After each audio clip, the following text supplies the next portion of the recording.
Oh my goodness. Welcome on in, everybody. How are you guys doing? Now, I do believe somebody has me playing in the background in their scenes. Because I can hear myself. Who's got me in their computer? No one. Sissy? No. Sissy said no one, and then it fixed No one? So No. Just shamed it into. I'm here. All right. Well, welcome on in, everybody. Sarah, we can hear you. There's John. Yes, I'm here. So everybody, welcome on in. These are some of the amazing voice talent behind the fantastic awaited game, at least for me. I've been waiting for this game for years now, for Afterparty, ever since I first heard about it. Now let's go down the line here real quick. I want to get a chance for people to talk about where they might know you from, where they may have heard you before Afterparty. So let's start from the top and we'll go on down here. So Erin, where would people know you from, and what voices have you done? Oh geez. Well, I guess it all started. Telltale is probably what I'm best known for. That was the first ever video game gig I did, was Molly in the season 1 of The Walking Dead. That's right. And then I continued to work with Telltale for a very long time, doing The Wolf Among Us as Snow, and Sasha in Tales from the Borderlands, Vicky Vale in Batman, and then basically around that time I also moved to LA. Where I started working on a lot more things that I can't talk about. But I have worked with Night School, the developers of Afterparty, before on Oxenfree, where I was the voice of Alex. So that was my connection to these guys. And I was really, really happy when they asked me to be a part of Afterparty as the voice of Sister Mary Wormhorn. I'm so excited. And we'll get a chance to see who that is here very, very soon. I'm very excited. So Cissy, also somebody I've known for quite a while. Cissy, yes.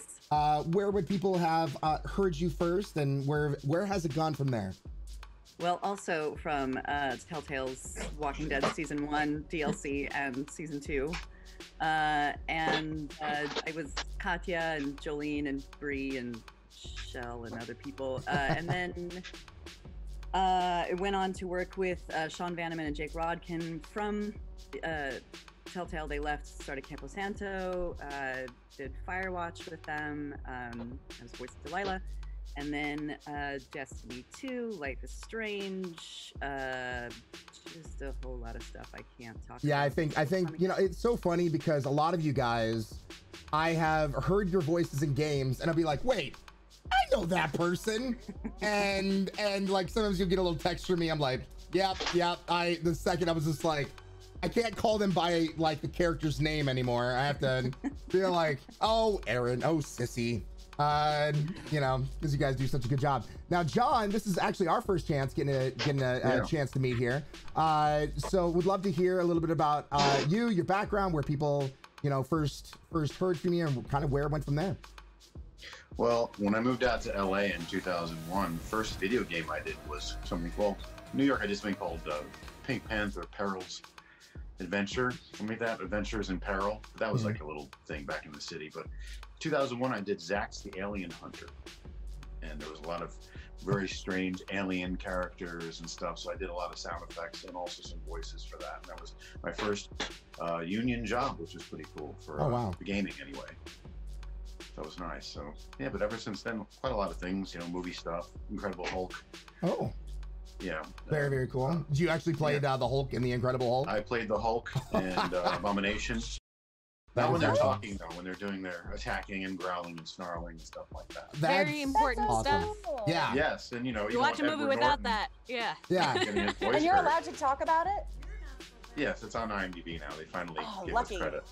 It was me and 3 other voice actors, actually, that combined our voices, and because I guess they want to kill all of us. I'm not bitter. One of us. That's amazing. I mean, I think it's really funny. So, like, in my area, when I was at Telltale Games, being a cinematic artist, you know, we'd also help put all the voice acting that went in the game, the timing and that. So I'd hear Erin's or Sissy's voice like a billion times over, enough that, you know, you could quote things. And so it's interesting that you say, like grunts, groans, things are so important But I will have to say this, when you're just listening to the audio at your desk, you're like, okay, this sounds weird. This is, okay, now more hurt. Ugh, now more blah. And it just goes from there. So the best thing I ever heard about efforts, we call those efforts, is that it is the perfect blend of poop and sex. Take that with you. Yeah, that will be nugget of knowledge forever. That's. I've listened to some sessions of efforts, and I'm like, kind of sounds intimate. That's a little weird. Now, I'm glad that this is a really good segue. So, Sarah, why don't you talk to us? I don't know anymore. Poop and sex? Yeah. Okay. Yeah. Yes, please take You're us. welcome. No. All right, I'll take it. You know what? I'll take it. Please tell us where you started in the industry and, where people might have heard you from and where it went from there. I think probably the first thing that people might, it's a small moment, but I'm at the beginning of Gone Home. So if you start up the game and you hear the first voicemail of your own person, I kind of then disappear. But that's me. I did a lot of indies. I was living in New York at the time, so I did a mess of indies for a while because there wasn't as much AAA in New York. So Galaxy, Skulls of the Shogun, things like that. And then moving out to LA since then, I've done more AAA since then. So Gears 5, I was just in Gears 5. I'm Lizzie. What else? For Honor, I'm the Raider, the big burly Viking chick. A lot of efforts, a lot of poopy noises. And then really big tough ones, big axe. And then I'm forgetting something. Anthem. Sorry. I'm the if you choose a lady in Anthem, that's me. That is amazing. Because I'd wanted to work with BioWare since high school. I was like, that was a big something. That is so cool. So I think this would be something interesting before we get into the game.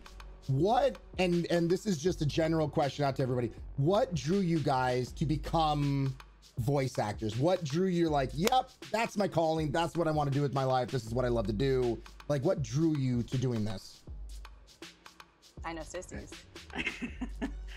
Well, I was working in the Silicon Valley. I was a working stiff. I actually have a business degree, not a theater degree, and super hated my life, a lot. And I told my husband that I wanted to be a voice on The Simpsons, but I just thought you had to live in Hollywood.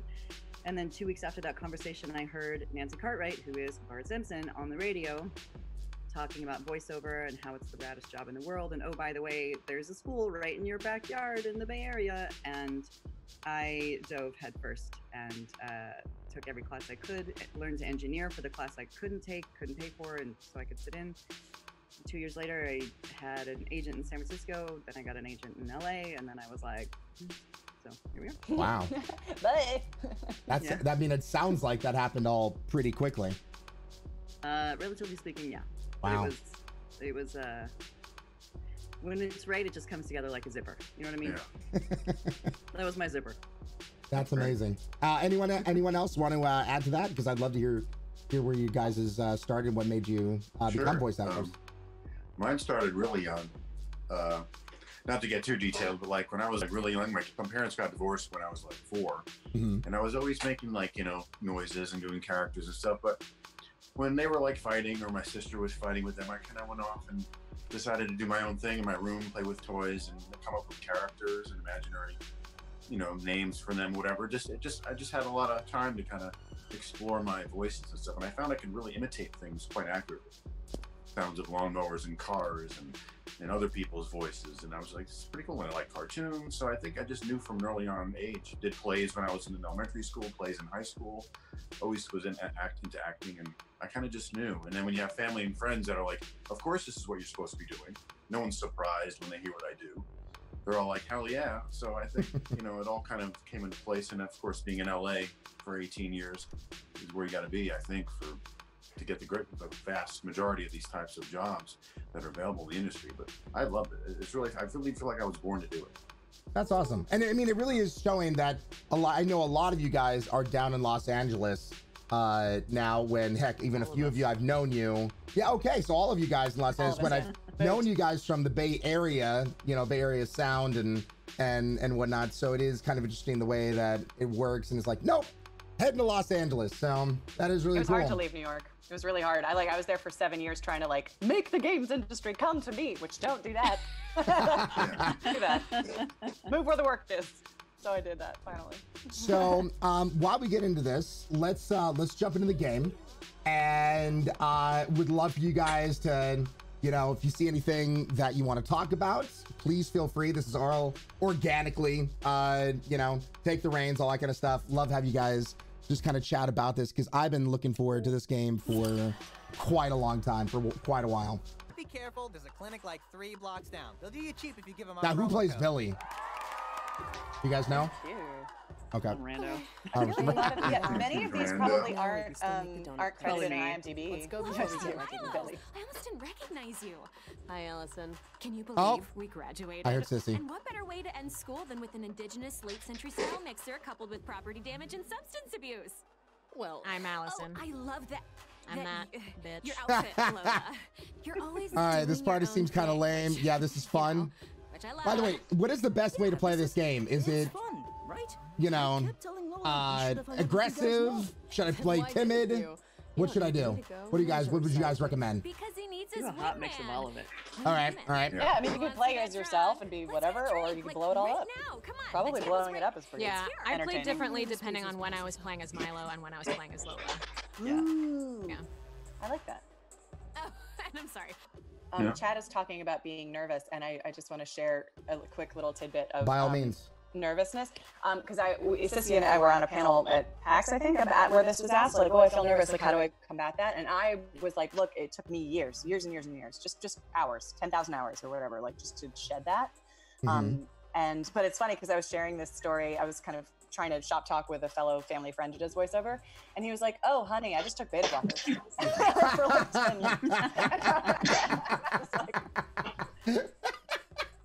wow. Well, that will definitely fix that whatsoever.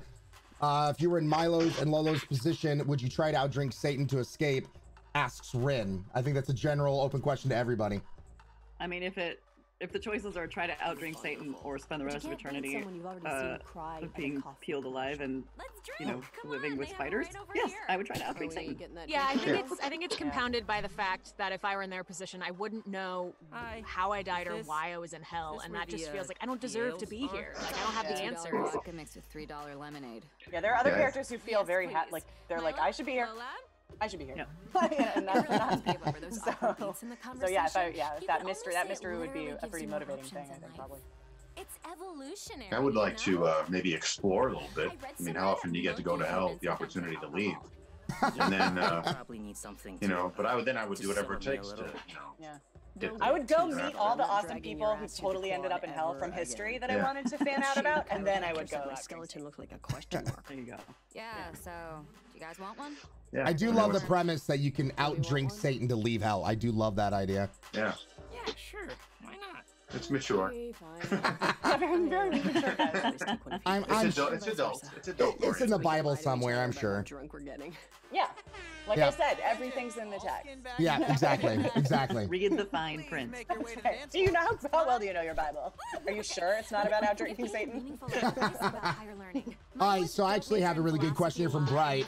Favorite character you guys have ever voiced in your career? Oh, and don't buy your books from the campus. Someone asked me this the other day and I freaked out. Life advice. You want to drink on this one before you choose what answer you do. Oh, okay. All right. Maybe take advantage of it. That's good. For me, hold the button. Yeah. For me, it's Delilah. I mean, she was my first lead in a game, and to have it go the way that it did was really great. No, it's fine. Allison's just an idiot. Can't wait. Yeah, I mean, honestly, I would say Wormhorn is. It's definitely the freshest in my mindset in terms of what I've done recently. That really, she seemed fine. I felt like offered me something I had never been able to do in voiceover. So great. Which, yeah, I mean, it's just not very often that that you get kind of wacky, goofy, stupid female roles.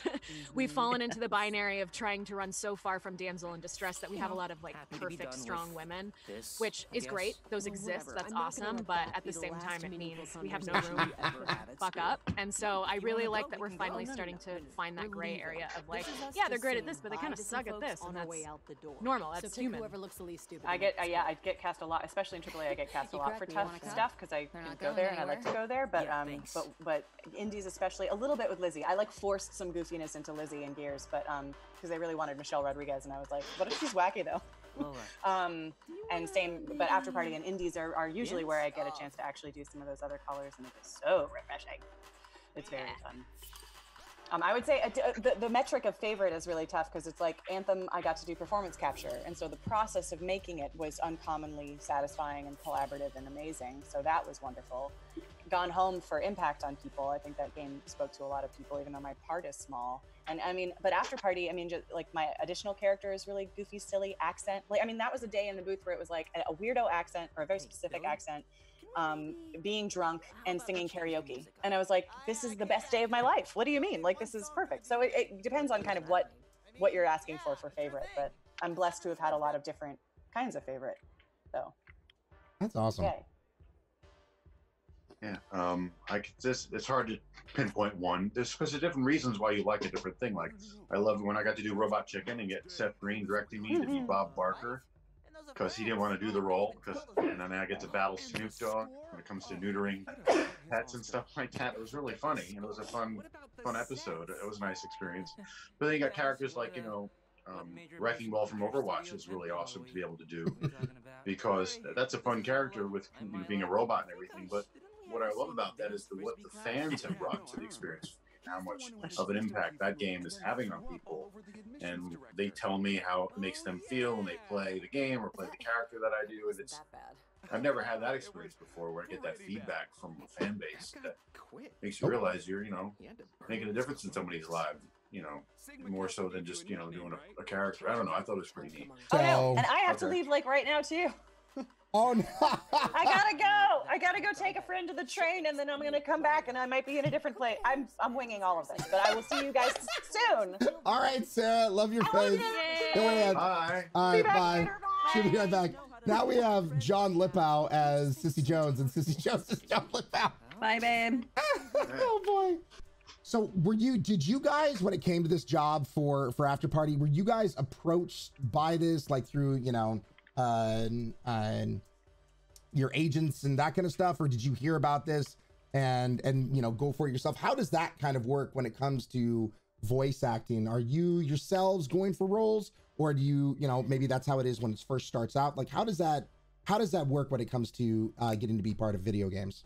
So this one was special, and I can't figure out my friggin' password, so I'm just gonna say hi, Beardy Lou. I'm sorry, I tried to wave on chat, but I can't. So this one falls under the indie budget with SAG, which is something that came about after the last video game strike. Mm-hmm. So basically SAG said, listen, we understand that not everybody has the same budget as a AAA game, and we still want indies to be able to feel like they can work with union actors.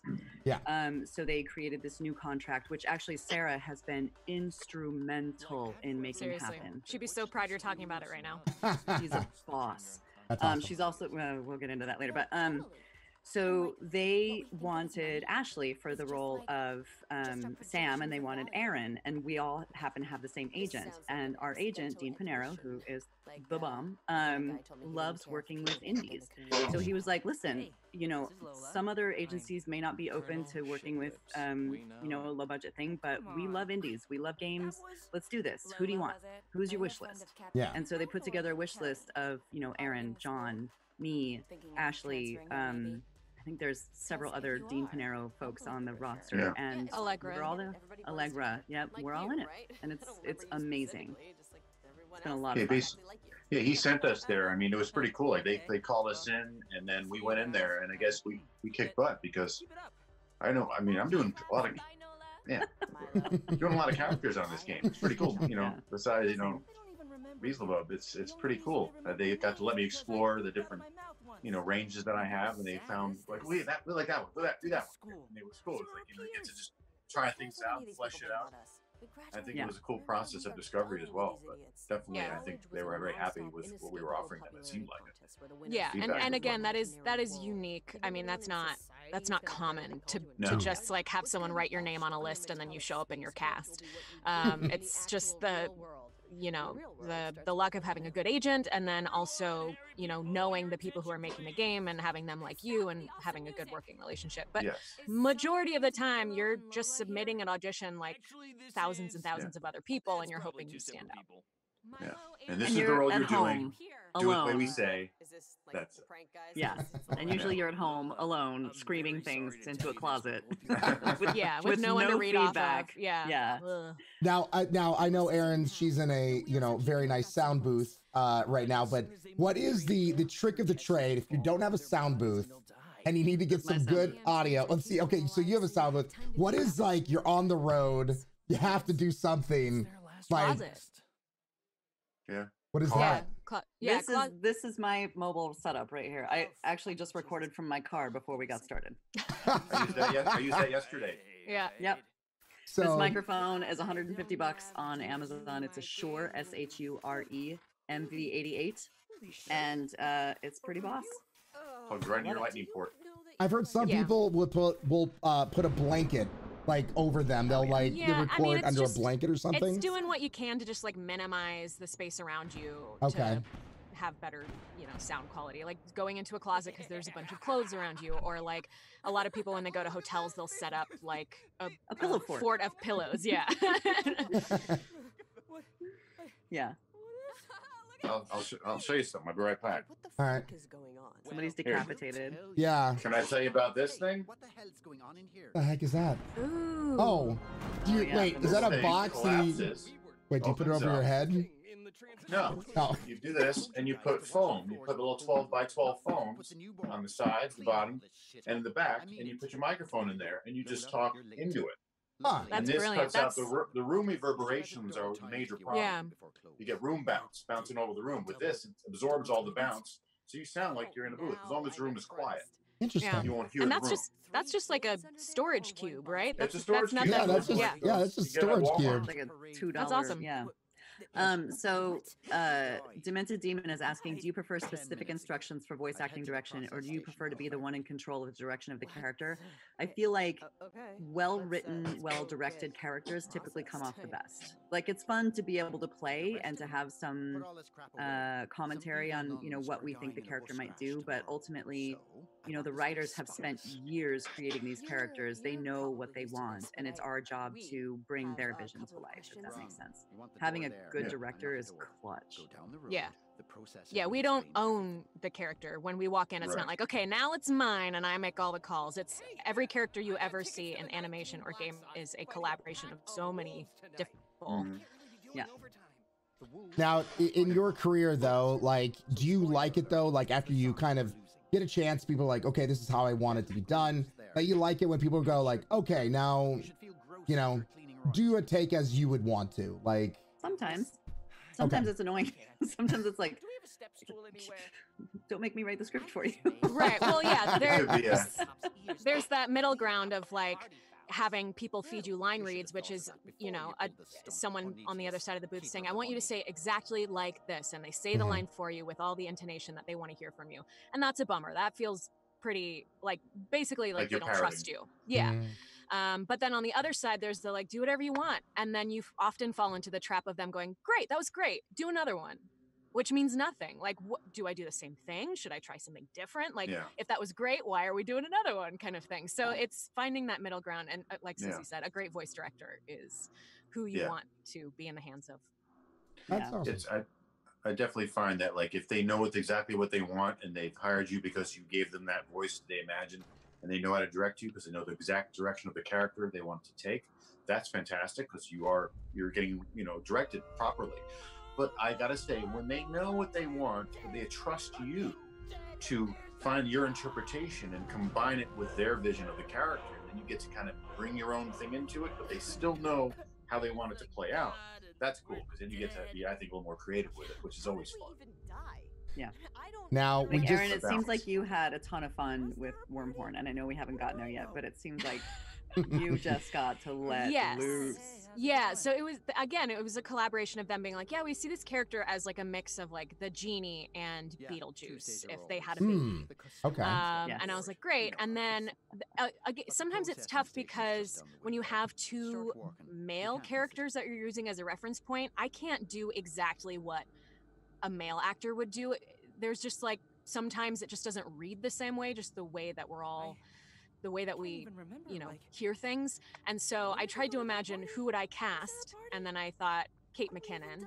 And so then I was doing it as, if Kate McKinnon were cast as a Beetlejuice genie hybrid, what would I want her to do? And so it was that kind of like this weird little roundabout way of finding out what we wanted. Beetlejuice and genie. I think that would be that is quite an interesting hybrid right there. Now we just came out of the Flaming Feisties bar. We just realized that there is a god and we're in hell. It's a rough day. Yeah, it's a little rough day when you realize these things. Cissy, now which character did you voice in this game? So later on in one of your quests, you have the option to go help a demon named Fella or a woman named Linda. I play Linda. Mm-hmm. I also play one of Satan's like groupies named the Dollar. She's like, oh god, I don't need it. And then I think I was one of the chicks in the graduation party, and then I play like another woman that's talking about how her husband can't fix a toaster, and it's like, it's all over, but it was so much fun. So this one, now I guess also, maybe some people don't really fully understand when it comes to being a voice acting talent. When you have scenes that it seems like your characters are together, are you guys ever recording in a booth together, or are you guys separated? No, the only time I've ever recorded simultaneously was one with Firewatch, because that game had to have believable dialogue, and two, I did a scene with Maurice LaMarche for Batman Arkham Knight when he was Dr. Freeze and I was Nora. That's it. Otherwise, it's always in a vacuum. Always in a vacuum. Because they need to be able to have that control over each of your voices and your performances and whatnot. And you don't want bleed through. Yeah, bleed through, but also it's really just a scheduling money thing. Like, honestly, I think more game developers would put, all 4 actors in this scene in one booth, even if we all were in our own soundproof booths. But getting those 4 actors available at the same time, and then if one actor has, 50 lines by themselves, suddenly those other 3 actors are sitting around while that other actor. It's just like, in terms of time and money management, it can be really tough, which is why it's so exciting, especially when the larger games offer you, that opportunity. It's really exciting. Yeah. Now, they do it a little bit in animation, but just the Star Wars projects, we have a lot of us together in the same room. Nice. Yeah. What would you say is so far in your career, the craziest out there character you've ever had a chance to play? You're like, wow, that pushed me to a point I didn't know where I was going to go, kind of thing. Like, that out there one that you're like, okay, let's see if I can get this. Let's see if I can do this. I played in like a MOBA style game. I played a little girl who was gun obsessed. So that was just fun to be like this scrappy, maniacal, like Tiny Tina on like lewds, just like crazy, just like all over the place. That was really fun. Oh my god, that's amazing. What about you, Cissy? Oh,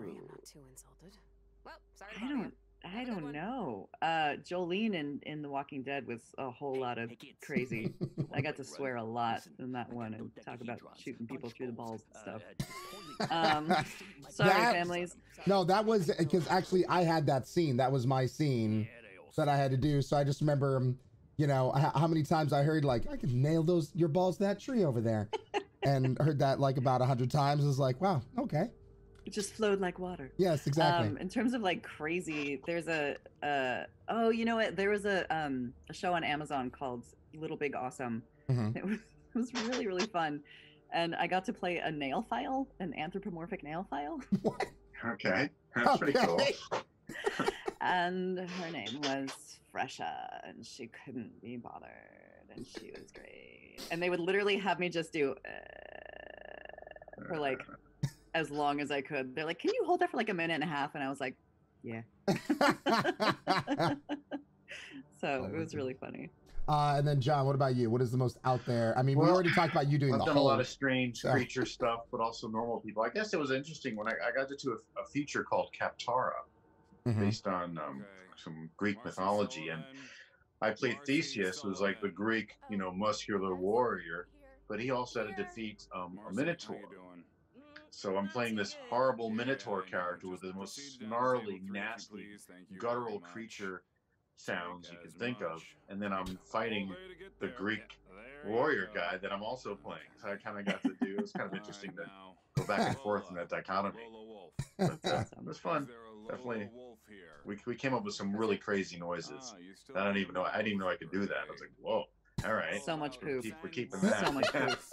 So much poop. I'm gonna use that from now on because I didn't know that you were referencing that was called. So I'm now gonna be using that now whenever we have any kind of sounds like that.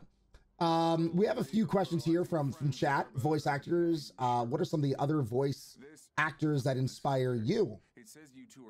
Honestly, this community of people is the greatest community of people on the planet. The other voice actors I've met just are kind and supportive and talented and awesome. And every day I'm blown away by the kindness and the just radness of our peers. It's incredible. I can't pick one. And everyone that I've met that I do admire, I'm just like, oh my God, people say don't meet your heroes, but then I meet these people and I'm like, you're really cool. It's true. That's how I felt meeting Jen Hale, who was a voice in every game I ever played, basically. And then meeting her, and she's like she puts you in this zone of just like, I just want to hear everything you have to say, because she's so articulate. She's so brilliant and charming and warm. Shout out to N7 Day, by the way. Yeah. I also felt that way working with Laura Bailey. She was the first person I ever recorded live with in a booth when I was working on Tales. And that was like the second or third title I had ever worked on. And being there while she was working, I was just like, oh, so this is what a professional voice actor is like. I need to up my game. So that was pretty incredible too. Yeah. When I came out here, I also did like on-camera commercial work, which I do every now and then. But it's so interesting to see the difference. If you're at an audition, cattle call, whatever, for an on-camera commercial, when it's your turn to go in, this is what they say: "Good luck." And then when you're in the voice acting community and you go in, this is what they say: "Good luck." They mean it, and they're happy, and everyone's like this. Hey man, good luck. See you on the next one. If they didn't get it, it's just a nice camaraderie. Yeah. It's so different. Yeah, it's like me being an asshole to you in the waiting room isn't going to change who's a better fit for the role. And for some reason in voice acting, you're more aware of that. Yeah. It's like, hey, and there's enough to go around, you do your job right, you're going to get your work. Yeah. Also, nerd appropriate in the house. What's up? Hi, Ash. Hey, Ash. I can't type on the chat, so I just have to shout out. Sorry. No, it's okay. So yeah, Ash will be joining us here in about an hour or so, a little over an hour, whatever. So yeah, I mean that's really kind of cool. So we have a few other questions right here. Let me kind of scroll up. But if I may interject one thing. Yeah, sure, by all means. On the Idols, that's Mel Blanc. That's a god, a voiceover god. He's always been my inspiration. I wish I'd got to meet him at some point when he's still alive, but he just brings so much character into the characters. It's not just a voice. It's incredible what he did. I think for me, if I had somebody outside of the friends that I have that I think are absolutely amazing, I think person that I don't know personally that I've always thought was amazing was John DiMaggio. John DiMaggio, his like big, deep, burly voice. I remember hearing him as the Scotsman in Samurai Jack and whatnot, and always being like, okay, that was awesome, and would go from there. But that was always mine. So question to y'all: if you had a chance to voice act any character in either games or anime or whichever, what would you pick? Like, if you could say like, I want that iconic character, is there any character you're like, I would love to take a shot at that? Jane Bond. Oh, James Bond? Jane Bond. Oh, Jane Bond. I thought you wanted James Bond. You're like, no, I'll be James Bond. That too. Not sure. Yeah. Yeah, that's tough because very rarely do I ever see something where almost never do I see something where I was like, I could do that better. Like that's not normally like I would be like, oh, I would have loved to tackle that, but it would have been so different. So now I'm trying to think.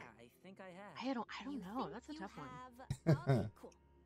I also am kind of on a crusade, not in character world, but we're about to see Erin's character. In voiceover in general, to get more women in movie trailers. So I'm really busting my butt to make that happen. What about you, Jon? Well, one of my life goals in voiceover is to be a Disney villain in a Disney feature. Oh. But yeah, that's like, whoever character they may be would be fantastic. But like, I kind of always had an idea, like, I think Jonathan Freeman did a fantastic Jafar in Aladdin. He's also played it in Broadway. He's played it, I think, on other forms as well. But that's a cool villain. I mean, if I would love a chance to take a stab at a villain, Jafar would be probably the one. But... Yeah, how amazing. Disney's so good at crafting villains you love. Yeah. Yeah. So that'd probably be the one. That's cool. I do get to be a villain in an upcoming Disney show. I can't tell you which one, but it's coming out next year. NDA. Looks like I'm gonna throw a head into a basketball hoop, as you do in Hell. Oh, first try. I didn't. Hashtag pro gamer. Yeah, guys, you have to understand. Like, a lot of times these, actors, voice actors, they're attached to projects that are going to be out for quite a while, and so NDAs reign supreme. Especially when they're animating to you. Yeah. Now, when it comes to that takes a while. When it comes to that, because of where technology has come out to nowadays, I've heard of some voice actors actually be able to see their character animated, or like they can show their face as they're acting to maybe, okay, just here's a picture. What do you guys find most helpful to get inside the heads of the characters you guys are going to emulate and to inhabit? Yeah, I think it's super helpful if the character model exists to see that, and if you're doing facial capture to be able to move around your face and see what it looks like directly translated onto that character's face, so like, oh, me raising my eyebrows a little bit actually looks like a lot on that person. Being able to do that, but then while you're performing, I don't want to see that. I guess I find it a little distracting because it would feel like acting against a mirror, like you're watching yourself, and then you just become very concerned with what you look like rather than just acting. By the way, we're getting a chance to meet Worm. Oh my goodness, I love this. So did you see a picture of this character before you started trying to craft the voice, or okay? No, I had no idea. I mean, they had told me, they're like, yeah, she's like a 10-foot like purple demon. And I was like, okay. I don't personally identify with any of those traits, but all right. But I think if you had seen a picture of this one, it would have completely changed what you were able to do with her. Like you see like her face with like the jack-o'-lantern mouth and like the glowy eyes. Like, you don't think Kate McKinnon, right? Like I think what you were able to do with her, Erin, is just so incredible. She's so funny. Jon, are you trying to get the audio over to your headphones? I can hear now, there we go. Well, like I said, thank you guys for agreeing to do all this. Like this is a first time even for me having a chance to have voice actors on the show, and I'd like to do this a lot more often. So it's given me a chance to try out some different tech. And I do know I already have a few ideas of things I want to try to do differently. So it makes it easier for you guys to see the game while we have this back and forth. But yeah, I mean, I love the work that you guys do, and it's awesome when you can be fans of your friends. You know what I mean? So I got it in my headphones. I totally agree. Like it's sometimes it can be really disembodying to hear somebody's voice that you know in another character. Yeah. But to be able to work on the same title, and especially one that's had so much fun. The Night School guys are just so great, and they had a rap party, which almost never happens in games, and they were super excited to have everybody on board, and to be able to be with our friends in a game like this, and to be as psyched as we are about it, and see other people getting psyched. It's just awesome. It's so great. Now, is there anything that when you guys are doing your lines, your roles, is there any ad-libbing that happened that really kind of stood out to you? Oh. I have something to say about this.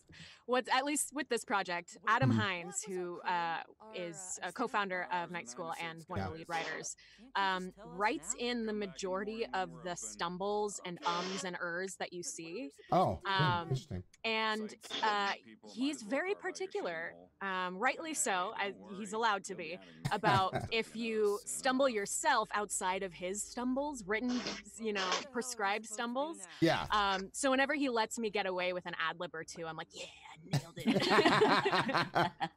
Yeah, Adam Hine, I had the pleasure of working with him for a few years before he moved over to Night School, and it's been really cool to see what they've been able to create since the Telltale days. Especially with Oxenfree. Oxenfree was so freaking awesome. Really enjoyed that, and then now this. The second I saw the artwork and the premise, I was like, oh my god. I was even poking Erin. I was like, listen, if they have the game come out early, I love the shading and the colors. Yeah.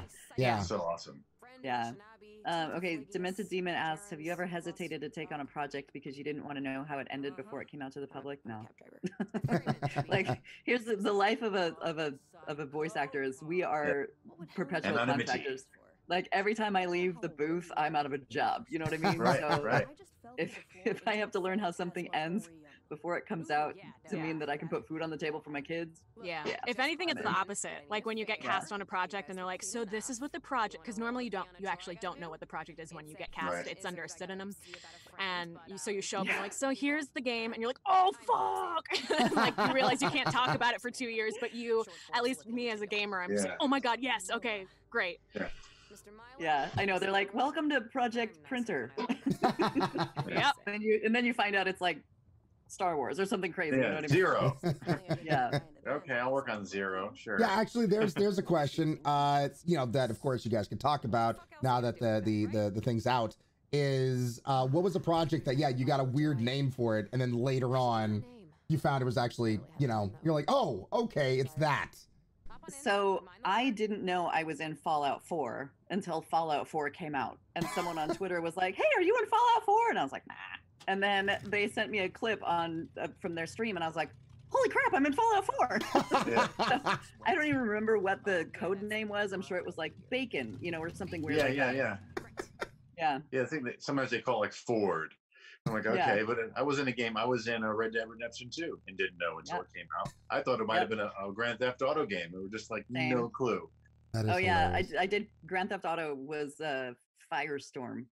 And I was like, okay. And then they're like, you're a prostitute. We light you on fire and throw you out a window. And I was like, oh. Yeah, I mean, there are still some games they recorded that to this day I don't know what they're called. I don't know where to find them. I recorded it and it happened and that's all I know. Yeah. That is something that they are getting better about again after the strike, was having transparency. So at least if we're a main character or a recurring character, or if it's a massive title, then our agents can negotiate properly for us. So because it's also really hard to show up and like give a proper like 3-dimensional character without knowing anything about the world, the history, like anything. So that is crazy. You're going to trust us to work with you. Trust us to have the information. Yeah. That is crazy that you can be thrown into a game. Trust an NDA. It is crazy. Because I mean, like, I've never been I've never had a job where it's like you don't know what you're doing, so it is kind of funny to be like, yep, here, do a job. And you don't know what to do. To be fair, I went in for a Darksiders 3 session, and the guy that had been in there before me had just Facebook streamed his session. So, like, there are who does that? Wow! I think a clueless somebody who never wants to work again. That's who. Yeah. Wow. So, like, it's not that some of this isn't unwarranted. Yeah. You know what I mean? Yeah. But most of us are good people. We're not gonna break our NDA. We like work. We like to make money. So yeah. We like to be hired again. We like to get hired. Well, I mean, it that's why the NDAs exist. There to protect the project, protect the company, et cetera, even like I remember at Telltale we had we'd be working with other people's IP, so you also have to have those things put into place because the multiple companies that are attached to it and you have to allow them to do the marketing therein. So yeah, there's many different reasons for NDAs, people. This is Ashley's character, in case you guys didn't already know that. The taxi character? Sam Hill, yep. Yeah, okay. I thought when I was listening to it, I was like, wait, that sounds familiar. All right. Yeah. She's so great. She was one of those people that I had heard of, like, in lore, you know, like. Yeah. Well, I had watched. Burch from yeah, Hey, I Ash, watched. playing. Exactly. I'd watched her YouTube show, like, when I was a teen, and I was just like, again, so refreshing to see, like, a goofy girl, like, yeah, you know, in the mainstream. That was so nice. Well, and then you meet her in person, and she's like so kind and so generous and so like, kind. Yeah. Well, it was for me. It was realizing, like, so one, I'm a huge Final Space fan. I'm a huge. If you've never seen that sci-fi cartoon, it's amazing. Okay. I recommend everybody to go see it. And so when I learned a table read with her at Comic-Con. Really? Oh my God, that's awesome. Yeah. And so huge Final Space fan.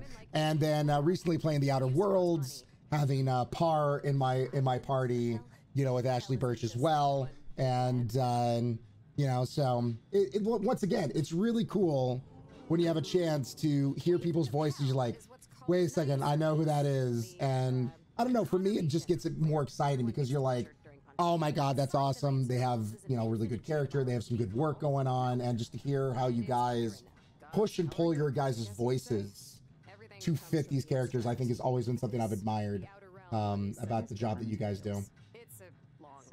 Unlike my voice right now, that completely sounds like I smoked 50 packs of cigarettes. That's useful. Thank you, Cold. That works. Yeah, some characters demand that. The only time I remember this is if you remember Friends with Phoebe. Yeah, thank you, Smelly Cat. Oh man. What are they feeding you? Yeah, amazing. Yeah, that's when it's whenever I get like this, I just turn to my wife and I'm like, yep, I'm Smelly Catting it up today. So. Well, I have to be the worst, and I have to leave. No. I have to go to a session that is far away from my home. You have a gig. You have gotta make that money. No friggin' worries whatsoever. This was amazing. Thank you for having us on and for playing this game, and I hope the rest of it goes great. Erin, thank you for Wormhorn. Appreciate it. Anytime. Yeah. Anytime. Trust me, whenever your character pops up, we're gonna be shouting you out. But guys in chat, can we have love and kind? Good day, good night, goodbye to Erin, and thanks for joining us. We'll see you later. Yeah, and sorry for the technical issues I'm about to cause by leaving. No worries whatsoever. No worries. Bye, guys. By joining, so. Bye. And boop. I love this. I love this. So this is where I get to go. Okay. John, I'm going to pull you down here. Can you believe it? I've been now a full-time broadcaster for this month is 2 years. This is when I left. Really? Yeah, this month is when everything happened at Telltale Games, and they let go of the 90 people. And I turned to my wife and I was like, look, I would like to see if we can make this work and turn something that was just for charity over to a full-time gig. And here you are. Yeah, well, and then having you lovely, amazing people on the show. And yeah, Cissy Jones, once again, I contacted her, and she's the reason why Jon got on the show. Yes. Because Cissy's just that kind of amazing human being, where she's like, you know what? I want my friends to join too. And here's the thing. I've realized my superpower, and my superpower is connecting people. It's my thing, and I love it. It's my jam. I love your superpower. It's one of those things that I revel in. I mean, it gives us a chance to get to know more people, and when your friends can become friends with the other friends, it's a good feeling. So it's the greatest. Cissy got a workout group of us together a few years back.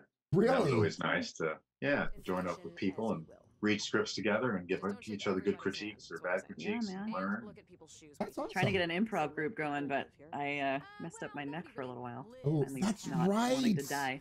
I remember when I saw you at the convention. When you bear hugged me and I was like, oh my God, you're like, yeah, don't pick me up. I'm like, oh my God, I didn't know. I felt so bad after that. I felt so bad. I'm like, oh my God, I just broke her neck. She's not going to be able to work. I killed my friend. Crap.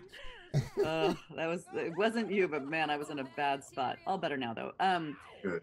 Going back to the Telltale thing, one of the things I wanted to mention earlier is that Sarah Elmaleh, who was on earlier, has been a real driving force behind the Game Workers United push to get the game devs unionized, and she's really working hard with a lot of indie devs and some AAAs to make that a viable thing, which is really incredible. I mean, I've definitely said many times that that's something that needs to happen in the game industry, is that, you know, game devs do need to unionize to make it so that you just kind of not like, you do a job and then, you know, it's over. But not only that, but like you, like working with dignity, like not sleeping. Yeah, they're working like crazy hours. Yeah, I remember when Walking Dead season 1 episode 5, and I was definitely pulling some 36-hour shifts. I was sleeping underneath my desk. We were taking shots at 2 o'clock in the morning, just be like, we need a little something, you know. And Randy, you know, the Clint Eastwood of programmers, would be back there with this very husky voice going, ha ha, and, you know, taking a shot and whatnot. It was some Wild West times. It was very interesting. Yeah. Sarah's really working hard on that, and she's really pushing it forward. So it's really cool. And by the way, chat, if you guys have any questions for Jon or Cissy, please feel free to ask. They are absolutely amazing voice talent, and they've definitely, if you just look at their IMDb page, they have been in a few things, for the love of God. So they can have a lot of things to tell you guys about. Nerd appropriate, working with dignity, such a good point. Yeah. And a concept. That's why I think that there was a lot of pushback when we were trying to, you know, get with the strike that we had on the games and demanding, you know, royalties and whatnot. We were trying to get that.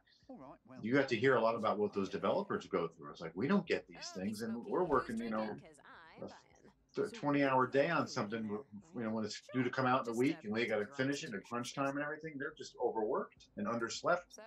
Yeah. Yeah. Pretty nuts. Well, that was one of the interesting things about the strike, and you know, I don't want to get too far into this because I know it could get, you know, prickly. But no, but the higher ups, you know, were trying to pit devs against voice actors, and they were like, you know, devs don't get this. Why should you? And we're like, they should. Yeah, they absolutely should. So like I said, the night we had, you know, that was devs and voice actors saying, like, we stand behind you, like, let us help. Yeah. You know, we're not working against each other, we're working for a common goal. Yeah. So it's we're all working together to make games together. There's no separation in that fact. Here goes nothing. Right. Games which are fun. Like, yeah, they're supposed to be fun, both in making them and playing them. Yeah. So this bar I recognize from the trailer and the amazing music playing. Yes. So does this mean, because of the mechanic I saw with the basketball, that we're going to be able to play beer pong? Is that going to be a thing? Maybe. You just have to keep on playing, my friend. Look at I do highly recommend getting some drinks, though. Okay, well, that's a gimme. Yeah. There's a question from Deciding MC. Is there anything you all would recommend to someone trying to get into voice acting classes? Start from the ground up. Because if you can't act, you can't say things believably and interestingly through your face hole. And that's what it's all about. Also, get comfortable hearing yourself talk. Record yourself. Get used to listening to yourself. Because some people don't do that. Read out loud. Read out loud, record it, listen back. Yeah. And then also Zach Marbart says, Cissy, how was it for you that The Walking Dead season 1 became such a great success? It was nuts. And I think Ryan can back me up on that. Although, so Katya was my first job ever as a voice actor. I actually didn't know that. Second audition. Yeah, she was my second ever audition and my first paying job. And she, there was something about being in the booth and having like legitimate emotions come up when I'm reading, you know, black and white words on a page and caring about characters that aren't real, you know, voiced by people who I had never met. And like, I just knew that it was going to be lightning in a bottle. And there was a moment when I had moved to Los Angeles in the middle of recording for The Walking Dead. But I flew back up one week, and a bunch of the voice actors were getting together at a bar in Oakland, and it was Melissa Hutchison and Gavin Hammond and Nikki Rapp and Nick Vigil and Owen Thomas and Eric Braw and Adam Harrington. And I walked in, and I was like, "Hey guys, I'm Katya," and they were like, "Katya," and it like. Melly and Owen and Gavin, like these are still some of my best friends to this day. And I think Jon can attest to this, that we could share 50 titles. Like Jon and I probably worked on 30 titles together. And we know each other because we're with the same agent, but we've never had a bond over a video game until now. But The Walking Dead was just instant BFF. And it was, I mean, to have that was really remarkable. It's like to all of us having to talk out what our sessions did to us, how they either killed us or put us through the paces or, you know, whatever. Having that was, whew, it was a lot. Made it a lot better experience too. Yeah, it was enjoying that camaraderie. It was really special, and to watch Melissa get nominated and Dave get nominated for, and Melissa won the video game awards. I think it was the Spike TV Awards back then. Yeah. It was so satisfying because she's this incredible actress, incredible friend who plays a 6-year-old kid, right? Believably. Yeah. And that is so hard to do. If you ever try to talk like this and then scream when your voice is up here and, you know, make efforts when your voice is up here, it's really not an easy thing to do. And she does it effortlessly.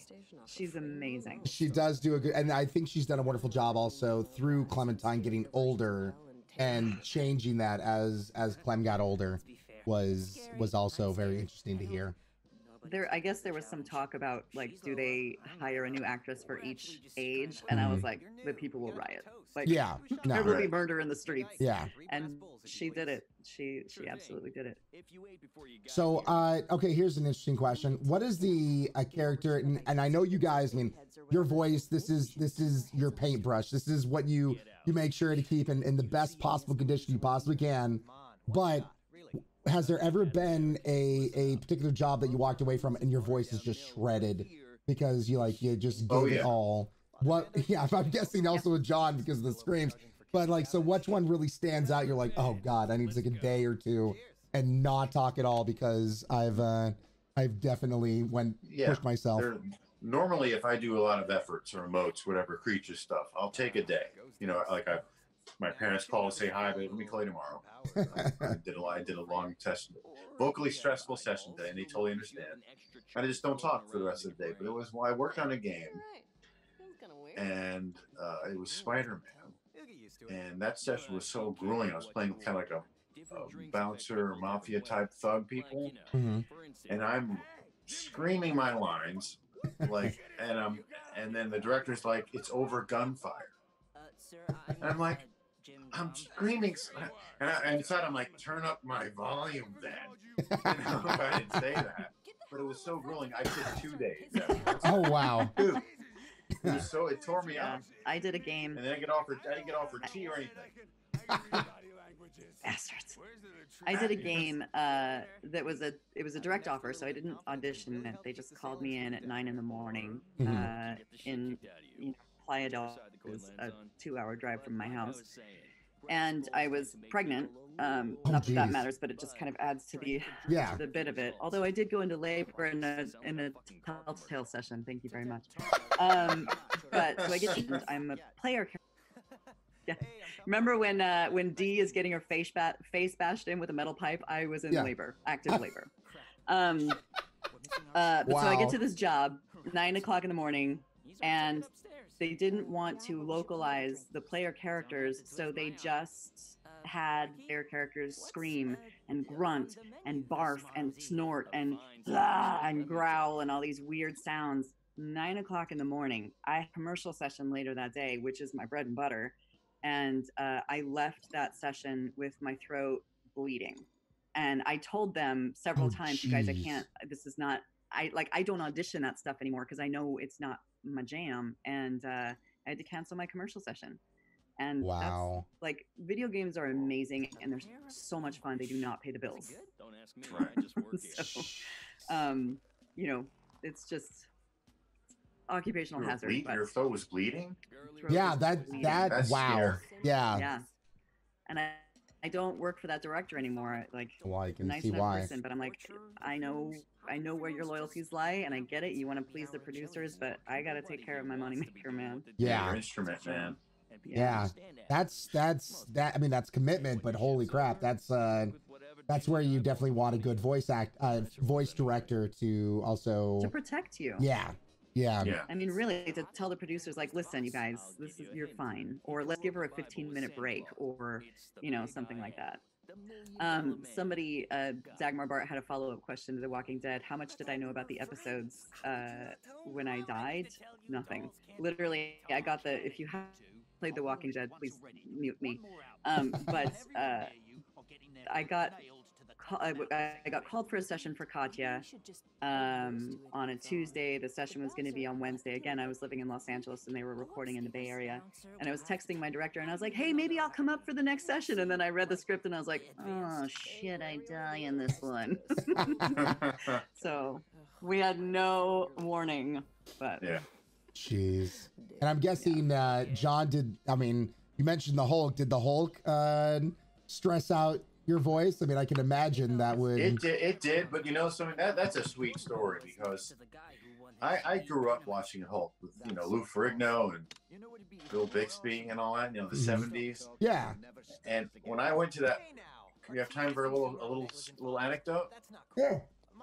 So by all means. I was working at Sears at the time. That was my little bread and butter job. I was getting my voiceover career in check when I first moved out here, and there was an audition for the Hulk movie down at Todd AO Studios in Santa Monica. And I'm in North Hollywood Sears, and they let me go early so I can get to the audition. And traffic was the worst possible thing. My agent's calling, hey, he's on his way. Okay, we're waiting for him. Okay, he's coming. And I finally get there after trying to circumvent traffic unsuccessfully. And they're walking out. And like, yeah, we had to take a mandatory lunch. The union requires us. So unfortunately, I'm like, oh man, like, yeah, but we're going to be in callback. So, and I gave him my card. It was a pretty cool business card. And then I said, we're doing callbacks and we'll hopefully get you back for that. And I was like, okay. And I was like, oh, I felt like this is my job to lose. This is the Hulk. I can do this. They definitely need to hear what I can do. And then they had the callbacks at Warner Brothers in Burbank, and I got invited back. And then I came into the room, and I think Barbara Harris was one of the people there, who's a voice ADR person who does casting. And she's like, oh yeah, you got the card. You got the card, right? It's like, yeah, the card. You remember the card? And I did the audition there, and of course, it went really well, and they booked me. And but that session, though, yeah, the session was grueling. Divided amongst 4 voice actors, and they gave us tea and they gave us lozenges, and it was nice. We got breaks and they cared, but it was definitely tough. But it wasn't nearly the worst I've had. That's freaking awesome, man. To go from I need to take a break from Sears to then going to getting that kind of job. That's pretty amazing. Yeah, but it's like, come on, this is your job to lose. What's going on, traffic gods? Usually I can find a surface street to clear the air, but no, wasn't having it that day. God, traffic! You make me think of the 405 whenever I hear about that. Yeah, 405. The 405. But it's good inspiration though for a creature voice. You get pissed. So it helps it helps you kind of build the character a little bit if you're doing a creature. That's perfect, and my God, that's amazing. You just pulled that right off. I think my voice would be destroyed if I tried something like that. That's amazing. Cissy, what about you? Like, what did you ever have like a particular job that you were having in the transition between becoming a voice actress? Well, I used to work in high tech, right? So I was working in the Silicon Valley. I was working for a startup company. I was doing 110 hours a week. So when I found that I had a knack for voiceover, I jumped ship. And I was like, you know what? I've got a good amount saved up. I can give this a go, like a proper go, for 2 years. And if this doesn't work in 2 years, then I'll go back and walk in oncoming traffic. but you know, it took me a while to get clients and to start working. I see somebody's asking what's really required to get into voice acting. Yeah. Patience, money, like it's not cheap and it's not overnight. You have to train with good people. You have to get good demos that are a couple grand a piece. You have to get an agent, and that takes talent and studying and connections. And so, you know, it took me a good long while. We moved to Los Angeles 2 months after I got signed by Dean, and I didn't book for a year. Like I had Katya in San Francisco. And the Telltale stuff up in San Francisco. I was working up there a lot. And then I didn't book in LA for a year. And I was like, oh my God, what have I done? I've moved my family here. My husband is still commuting. And it takes confidence. And so my agent called me, Dean called me, and he was like, Jones, oh my God, you're so desperate to book. I smell it in your slate. If I smell it, they smell it, and no one hires desperation. And he was absolutely right. And so I had to take a big step back and go study, train with some other coaches, and shake myself out of it.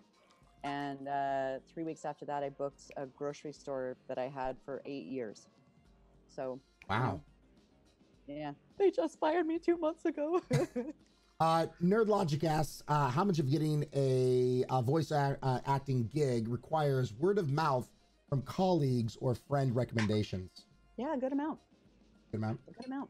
Because listen, it's not just word of mouth, it's reputation. It's also like knowing what you bring to the table and knowing that the quality is good. You know what I mean? So yeah, it's a big part of it. I do a lot of workshops, or at least I used to do a lot of workshops, and one of them was with a casting director from Disney. Now, listen, everybody wants to do animation. Celebrities are doing animation for scale, so it's really hard for regular voice actors to get an animation. That's fine. But she said, if she gets a good audition from you, she will write your name down in her little spreadsheet where she keeps a spreadsheet of names. Once she has written your name down 10 times, which means you have sent in impeccable auditions 10 times, then she might bring you in for a callback. Maybe. Maybe. Wow. That's just for a callback. So if you're Tara Strong or Kari Wahlgren or Courtney Taylor or Gray Delisle, and you already have the name recognition, it's like, okay, yeah, I know she's good. I know she could do this. Let's bring her in.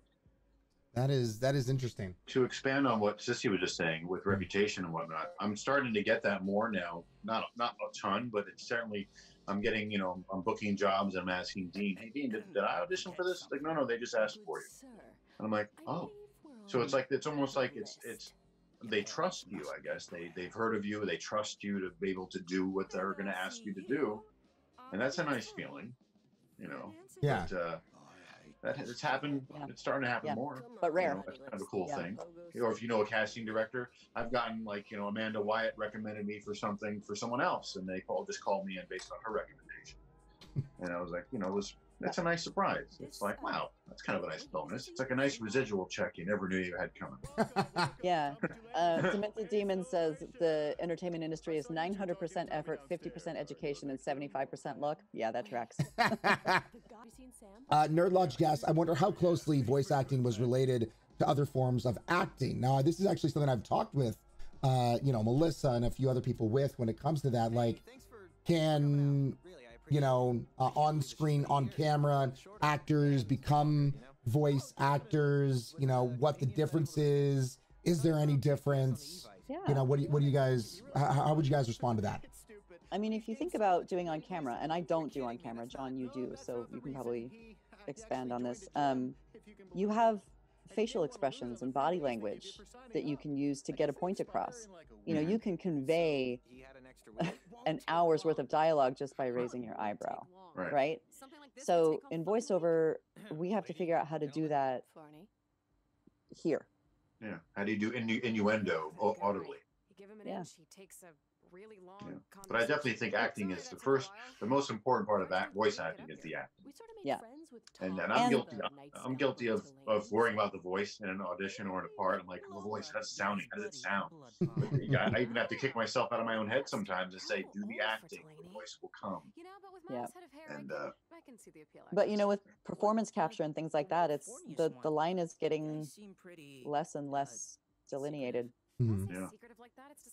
It's amazing. I got to speak with the director of Planet of the Apes, War for the Planet of the Apes, the third one, and I asked him about Andy Serkis's eyes and how amazingly detailed the eyes are for his character, the main character. And they don't obviously use his eyes because it's CGI, but he said they have like 12 cameras aimed at his face, and it's just capturing his real eye movement. And then that's translated into the computer-generated eye, but it looks so human, or ape, human-like ape. It just looks amazing. So they're definitely, the technology is ridiculous, and how they're able to really get the actor's performance as much as possible into the final render, which I think is fantastic. That's something that you can't really program a human eye but you can capture it. So that the capture is getting so much more better. I have to imagine also how difficult it is to act when you have you know, all those cameras right in your face. You get and used to it. Yeah, you think? Oh, you do? Okay. Yeah. I mean, the giant heavy things with the antlers that come down and the lights that turn on in your face. Mm-hmm. You know, they give you a migraine at the end of the day, but you do get around it. You know what's interesting about that? When I did plays, I would get nervous at first. The first 15 minutes, you get the butterflies. The audience is out there, and you get nervous about it. But I always used that spotlight that was on me. And I kind of had it I kind of focused it right below my eye, so I knew it was there. And I felt to me almost like a blanket of protection. Like, don't worry about the audience. They're behind the light. You just do your job. You do your performance. They're all naked, right? They're all in their underwear. How does that help? I've never understood. Was actually more comforting to me than blinding, because it kind of reminded me that, hey, it's all, whatever's back there, don't worry about it. So it's kind of when those things are in your eyes when you're doing the motion capture or performance capture, it's like, you know what, this is just there. It's part of the deal, and they're shining on you. You do your job. It's you don't think about it. You get used to it. Yeah, and just, please explain to me why they always said, like, imagine people naked or whatnot. How is that supposed to help? You laugh it off. Okay. Because I'm like, if I imagine somebody naked, I'm gonna be like, well, now they're naked in front of me. Interesting. Not to sound any way sexist or anything, but I remember my dad gave me some advice when I was, in the dating world. Yeah. And I always would say, oh man, she's so beautiful, I'm gonna be nervous. And he's like, how do you talk to, you have any women at work that you're not attracted to?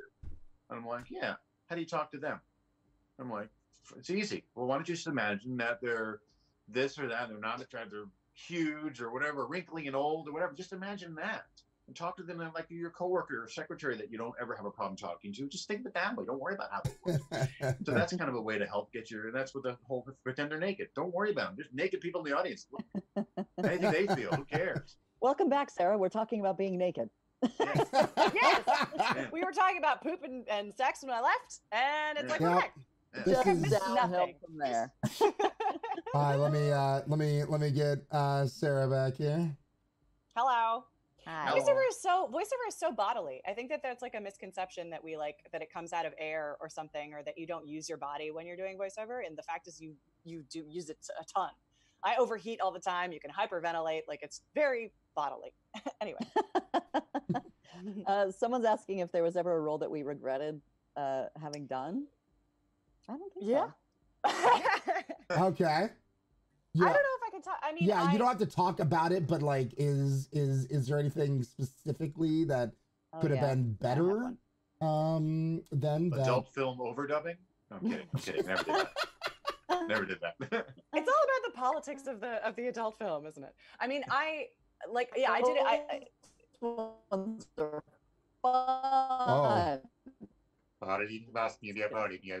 Yeah, Sissy's going a little robot there. I was like, wait, oh God, is it me? No. No, it can just be sometimes just internet connection type stuff. Nope. What? Yeah, it was just a role where they actually gave me the script in advance, which never, ever, ever happens. I think because they knew it was sensitive, and I read it some, but I didn't hit everything. And so there were a couple things in there there was like a rape joke and something in there, and I was like, I'm not comfortable saying this. Mm-hmm. So it became a discussion, and so there was just like, it wasn't our sensibilities weren't totally aligned. But the thing is that could happen so easily with games because you never know what you're doing in advance. So it's like, so I'm lucky that it's been mostly not that. Mostly I've just been stoked. Yeah. Cool. I had one that again was one that I didn't audition for. I was called in directly for because they knew I probably wouldn't do it otherwise. Oh wow. And it was this just so bad. Just giant boobs, teeny tiny waist, giant hips. And the direction every time was, can she be sexier? Can you? Yeah, that's great. Can you make her sexier? And I'm like, God. just, Was it either it comes to mind, either is this an anime or is this one of those pay to win mobile games that I see popping up everywhere? All. I mean, I think it was kind of like a combination of all of it, and I was just some transmedia nightmare. Yeah. Sorry. It was not strong female character. So yeah, welcome back, Sarah. We are actually talking about earlier with all the work that you've been doing to help game developers and that kind of stuff. Cissy was talking about it and Sissy's whatnot. the nicest, you guys. Yeah, Sissy's awesome. So I mean, I'm kind of curious if you want to talk about a little bit about it. I mean, if you want to maybe rehash a few things that we were talking about, but I'd still love to hear, since you're the one doing the work. You're really kind of going out of your way, so we'd love to hear about that. Oh, Sissy, you're so sweet. It can feel so thankless sometimes, but then you're like, nope, Sissy thanks me. Sissy specifically thanks me. Sissy does. Sissy does. Sissy's the best. Yeah, so I work a lot with the union in particular, just demystifying the process. I worked really hard on the contract, actually, that this game uses, a low budget contract. There wasn't an indie game contract when I first joined the union, only a few years ago. It's a really new thing. And I worked really hard. Once I knew that it existed, like actually Crispin Freeman was the one who suggested it, and I was like, ooh, I can help. Because I'd spent many years going to GDC and building relationships with developers, and I knew indies. So it was like a year or two of tuning the contract and in conversation, really open-hearted, good faith conversation about how to meet in the middle on something like that. And so that low budget contract is what we got to use for Afterparty to have this incredible cast. And so it really matters to me that that these two communities come in confidence, asking for what they need, and with a genuine curiosity and investment in what the other person needs and what your other collaborators need. And that extends to best practices. Like Cissy and I also have a table read project that where game writers can. It was Jennifer Hale's idea to read your scripts for free, because it makes a huge difference when you hear your scripts aloud. And so we love being part of that process. We're happy to serve that. We want to work with scripts that have gone through this process when we get to the booth. So for free, you can have, certainly me and Cissy and Jen and like a number of really fantastic folks just to like hear your script aloud, talk a little bit about characterization if you want. So I kind of, I do a lot of different stuff. I mean, I work with Indiecade. I direct their awards every year. I co-founded a conference called GameDev.world, free, online, in 8 different languages, the whole thing. But it's always about expanding the community to include as many voices as possible, whether that's disciplines or backgrounds or location, language, and to make that collaboration as like rich and satisfying for everybody as possible. So that's kind of the theme. Well, now you know why I love her. Exactly. No, yeah, I know, right? Stop it. I love that you're taking because that's been always my biggest thing is, I was in the game industry as a game developer for over 10 years, which people don't know this, but in order to be considered to be a vet, a senior in the game industry, 5 years. You just need to be in the game industry for 5 years. Because the burnout. And, I went from being at Activision to Treyarch to working on the Call of Duty series, then being almost at Telltale Games for almost 7 years. And I pumped out 36 episodes in the 6.5 years I was there, because it's a lot. So that's how I got to hear Cissy's voice so much, and Erin's and Melissa's and Dave's and everybody else's. And so I think that was one of the things that really glommed me on to Afterparty, was just knowing, the incredible cast. I was just like, oh my God, all these people. I love all these people. So These are awesome. I love all these people. And then seeing the pictures that you guys were also putting out, just seeing like, you guys just palling around and hanging out. I don't know. So that was kind of what spurred me to like, Let me see if I can get you guys on the show. And then Cissy, of course, brought everyone together, being amazing as she does. She brings people together. Just to hype Cissy. Cissy is like, she refers people to projects. She invites people to social stuff. She's incredibly like tribal in the best possible way of like, it's a village, it's a community. She fights for her friends and for people whose work she respects and whose ethos she respects. I mean, Cissy is a warrior and a kind, loving warrior, and she's amazing. 100%. Also a community builder. Bringing me in on this. Yeah. I'm actually speechless for the first time in a long time. Let's just all start doing the cry. Snot bubbles coming out. These actors are some of the finest human beings I've ever met, and especially within actors. Like, that's one thing I've noticed with you guys is that your kids are adorable.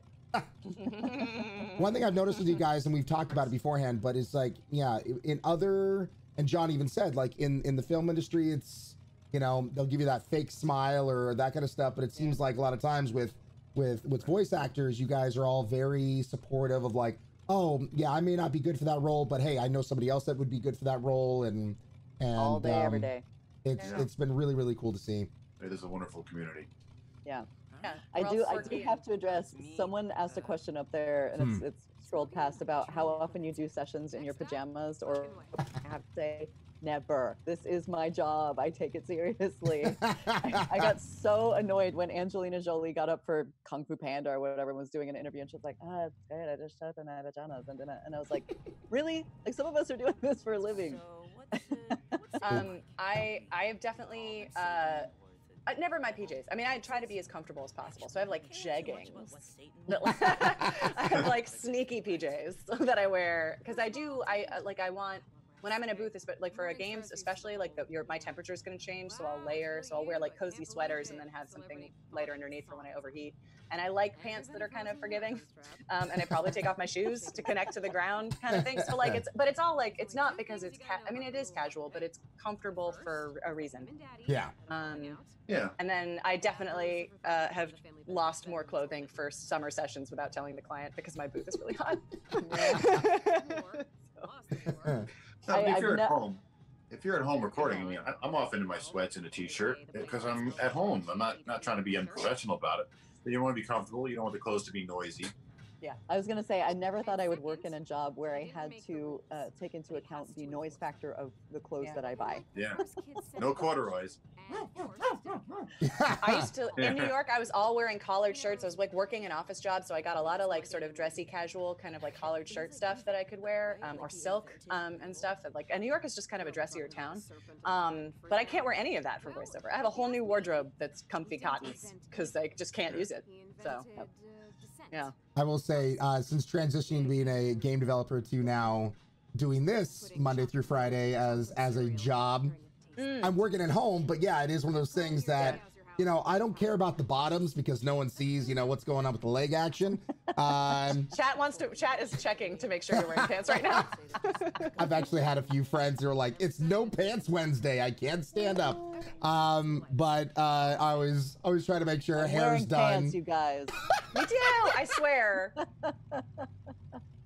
Okay, pants check. I'm not raising my leg on camera. Actually, all right, true story. I got the job at Telltale Games with no pants on.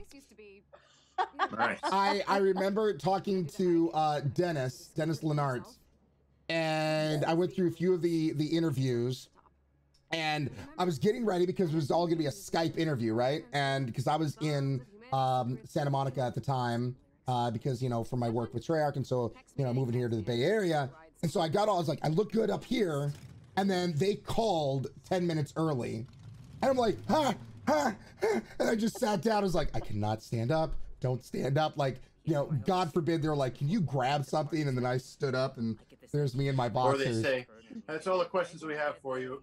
One more thing before we let you go. Would you mind standing? Oh my God. Would you just please stand? We need to check. Sure. Our company has a wager. We'd like you to stand. Our company has a wager. This job will require standing at some point. We need to be sure. Blah. Yes, even though you'll be sitting as a game developer do. And so, yeah. Yeah, and then I will say the only time I ever got a chance to experience what you guys do on a daily basis was I ended up being most of the zombies in Walking Dead season 1 because they just put out an email because they were needing just temp voices. They're like, can anyone do? And what I used to do in high school, kids, stay in school, don't be like me. But in order to get out of going to school, sometimes I do throw up sounds in the bathroom with a glass of water. And so I would go over there, I'd go into the bathroom and mom would knock on the door and she'd be like, honey, are you okay? And you know, and pour in the water and sounded quite convincing. She's like, oh, nice. My sweetheart. Oh, and so yeah, they asked me and so just you know, all those kind of like zombie sounds. And that was my only, like, that's my only IMDb stuff on a page is just that's amazing. Sounds great. I love the texture in there. It's nice, yeah, never underestimate the power very barfy. Very, I love it. I love the granules. If you need a barf, I'm your man. I got you on the barf. So I remember talking with the director of, he did The Walking Dead and then he did The Wolf Among Us. And he was saying when they were still looking for their Bigby in Wolf, they had a big time celebrity guy come in. I'm not going to throw anybody under the bus, but he was wearing just this super noisy shirt. And so every time they would do a take, he'd have to be like, yeah, no, man, that was great, but your shirt is making, could you like not move your shirt? And he had to do it like 10 times. And the guy was finally like, do you know how much effing money I paid for this shirt? This is a $400 effing shirt. What the F is wrong with you? And surprise, he didn't get the role. Yeah. Take That's your when you lose your shirt. And get out of here. That's when you take off your shirt, dummy. That's like, right? Just do this shirtless. Sure, You're why not? Dude. Yeah, I have to think ahead, you jackass. Yeah. Like, oh my goodness. Someone asked when we could realize that we could make a living from voiceover. Anyone want to take that one? I'm still trying. No, good. Go ahead. Go for it. Hit it. All right. Well, when I moved out here, it was like Sears, voiceover, and then no more Sears, and then a little Sony, and Sony was like here, but then now it's just voiceover, and it's fine. It's getting better and better. It seems, yeah, you know, not a millionaire yet, but I feel very confident. I'm glad to be able to pay the bills and doing it, but it takes time. Yeah. And if you have a day job, there's no reason to hate it. You can have jobs that you enjoy. I sold washers and dryers that made it fun. Then I sold electronics. I'm a big home theater buff. I love 4K and HD and surround sound since I was a teenager. So I got fun jobs. If you're going to do something, make it fun. And then you just have your voiceover on the side. Plus, if you do that day job well, like sell the warranties and give good customer service, your boss will let you have a flexible schedule. And Now with a flexible schedule. We have Ashley Burch joining us here, so let me get things. Right. Here I am. Let me get things changed over. Welcome. You made it. How are you guys? Good. How are you? Good. Here. Sorry, I'm trying to find a place to put myself. Okay, 1 second. I'll be right back. I'm gonna get better headphones. Ashley's aspect ratio is a challenge, eh? She is adorable. Yeah, she's doing the vertical. Doing that so vert. so I'm just like, okay, all right. Let me change. You could probably tell her to rotate her phone. So Ashley, how's your day been? Good. Running around, a lot of time in the car. Happy to be here. Well, I keep hoping. I just keep sort of like inspirationally hoping that the weather will accommodate the clothing I want to wear, and it's not true. So I'm a little hot. I keep thinking that I'll be able to wear long sleeve shirts, and I can't. Well, we were talking about, we actually had everyone answer this, and I would love for you to also as well.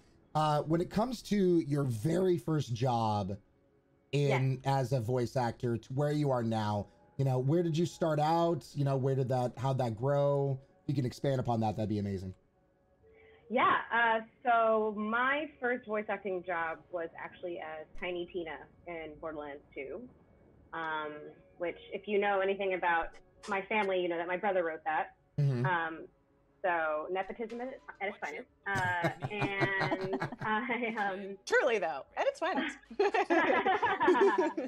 yeah, so it kind of started with that, and then I had actually sort of a circuitous route. I'm gonna do it.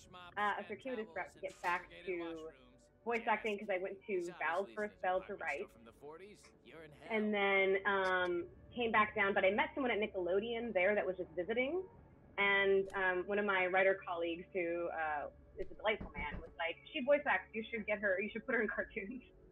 And which was so sweet. And he was like, "I can get her a general at Nickelodeon." And I was like, "Oh my God, thank you. That would be amazing." And so he did.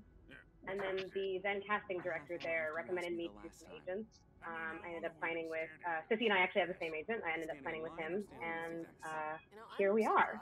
But it was honestly just through random acts of kindness. It sounds like you guys all have the same. I mean, so Cissy, correct me if I'm wrong here. Cissy, Ashley, Jon, you guys all three have the same agent? And Erin. Yep. And Erin. Oh yeah. Wow. I'm the only one left out.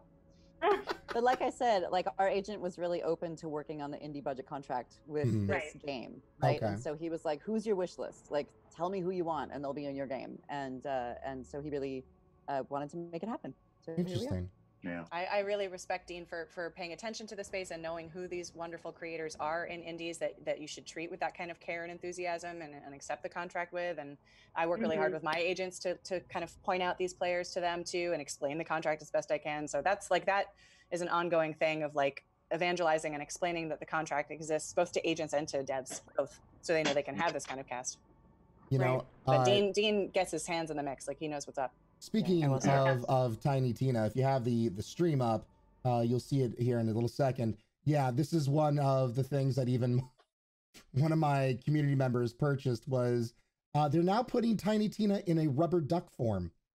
So her truest form. Oh my God. Yeah, they're now making things in, like Popco figures and all that kind of stuff. Yeah, now we need it in rubber duck form. So who has made this happen? Who is the birth mother of this? Apparently it's a company called Tubbs. Tubbs? With a Z. T-U-B-Z, because it has to have a Z on it, of course. So this is the new Funko Pop. It's now rubber duckies? Yeah, I guess now they're turning characters into rubber ducks. Okay. So you're the one. You're the one. God. You make me having so much fun. Oh my God, yes, please. Yeah. So Ashley, I was even saying like, earlier, and one thing I've loved is definitely the recent work with your Final Space. You know, absolutely love that cartoon. So hearing you in Final Space, and then the Outer Worlds has also been a big one with Par. Popping off. Yeah, Par is in my group, never leaving. That kind of stuff. As of your characters that you've done, another question that we asked everybody here: what is so far like your favorite character to date that you've had a chance to do and inhabit? Y'all can't do this to me. Yeah, I know. I'm gonna have such a lame answer, which I can't just pick one. You can't choose one of your babies? No, dude. It's no. I'm sure Sarah and Cissy spoke to this a little bit, but sorry, but aren't you the exact same? So many of the characters that I've played have just allowed me to tap into different aspects of myself and have allowed me to go to different places. So picking one is it's just sort of impossible, you know? I mean, yeah. It's such a non-committal answer, but it's true. I love all the characters I've gotten to voice. Okay, how about this? What is the craziest character you've ever had to voice? Like the one that pushed you the most? Pushed me the most in what way? Just out of your personality, your voice. Jon Lipow, he talked about, his work on the Hulk, really pushed him out there. And just something that really just kind of pushed you from the characters you normally voice. Damn, there's a perfect example of this, but I'm not allowed to talk about it yet. Okay. That's fine. Let me think. All right. Story of our lives. I know, right? NDAs, man, gotta love them. NDAs reign supreme. Yep. Maybe turning Who's pushed me the most out of my comfort zone? I mean, maybe Aloy, just because Aloy from Horizon Zero Dawn, just because it's such, and I know Sarah can probably speak to this as well, but it's such a delicate tightrope walk to create a RPG character who has any sort of definitive personality, because the player can choose to do whatever the hell they want. And so having a character with some sort of structure and consistency and center, while also making space for the way that anyone wants to play the game. It's like a challenging thing to balance, because even just logistically, like, you get a mission in Horizon that, you know, it like flags in the first 20 minutes of the game. You decide not to do it, and then right before you're gonna fight the last fight, you're like, you know what, that Nora is still missing in the forest. I should probably go find out where they are. And by that point, Aloy has gone through like a transformative emotional experience and learned shit about herself and like all this sort of stuff. But if that player decides to do that for whatever reason, it has to feel congruent. Like, you can't feel like this Aloy doesn't match the Aloy that I have become or whatever. So it becomes this difficult thing of like, how do you track an arc while also making it so that if the player wants to play missions in like a completely wacky order, that it all still lines up. Now, here's the question I'd be interested in. So we've all, you know, we've talked about, you know, maybe your favorite character, ones that pushed you. Here's one that goes out to everybody. What was the role that made you cry? What was your saddest? Every single one? No. People make Ashley cry a lot. I cry all the time. It's in my contract now. If I don't cry, I'm out. Just gotta stay super hydrated, because just all the tears. Yeah, I'm actually kind of curious. So what was the one that was like you got the most emotional and it really kind of choked you up and it got you to that good place? Mine was Katya. Yeah, you did a really good job. I mean, that was like full legit tears in the studio with that one. Just like give the take, you know, right before the thing happens. Again, if you haven't played the game, mute me. But you know, her kid is dying and she's got to, you know, off her kid, and she gives this talk to her husband, and like, so I do the take and I'm like, okay, and I hear Julian and Sean come on and they're like, yeah, that was great. Just get another one, just for cover. Were you a mama at that point, Cissy? I was pregnant, but oh God, you were pregnant. Wow. Yeah. No, I went into labor in another Walking Dead session. We already talked about that earlier, but oh, good Lord. Yeah. What about you guys? What about the rest of you?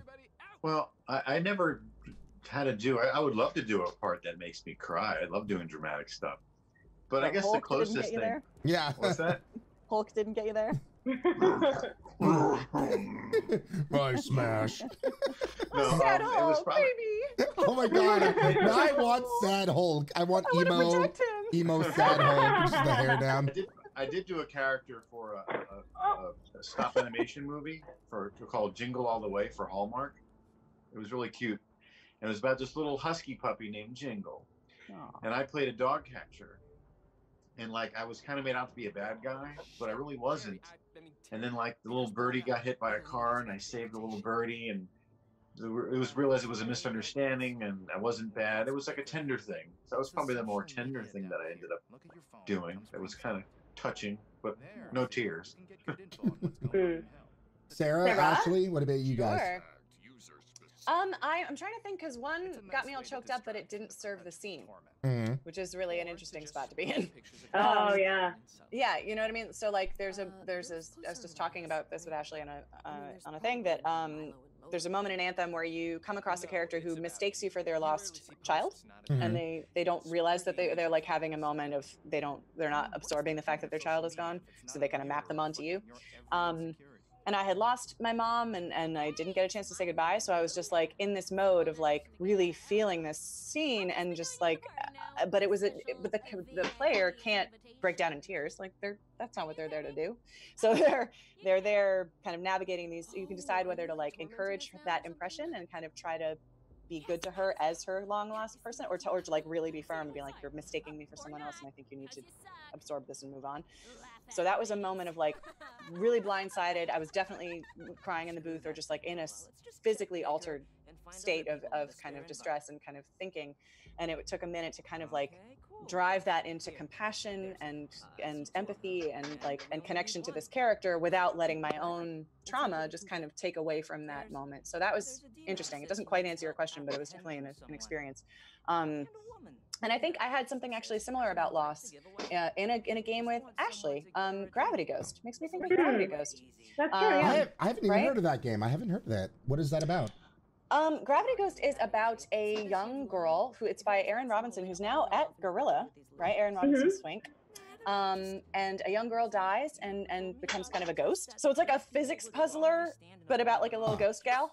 And it's got like this really pretty illustrated kind of hand-drawn style. And I play her sister, her older sister, who has to like, I think their parents have died, and so she's kind of stepped into this parental role with her sister, and then she loses her sister too. So there's a conversation, I think that was actually cut, but a conversation where she kind of addresses her sister and has some movement emotionally with it. And so that I really was still in I had recently lost my mom then. And so I was in this kind of state. And I just kind of got to commune with this. Go to Little Regalia. Loved one. Huh? So, Ryan, go to Little Rentalia. Okay. All right. Oh, yeah. Play the game. Sorry, I'm like, you're in the middle of this like heartfelt story. Yeah, no, I'm like trying not to like interrupt or say anything. So that's why I was, well, I have the map. It doesn't look like I can go there yet. So you have to go into Satan's house first. Yeah. Anyway, sorry, didn't want to interrupt. So that's why I was. No, that's okay. Yeah.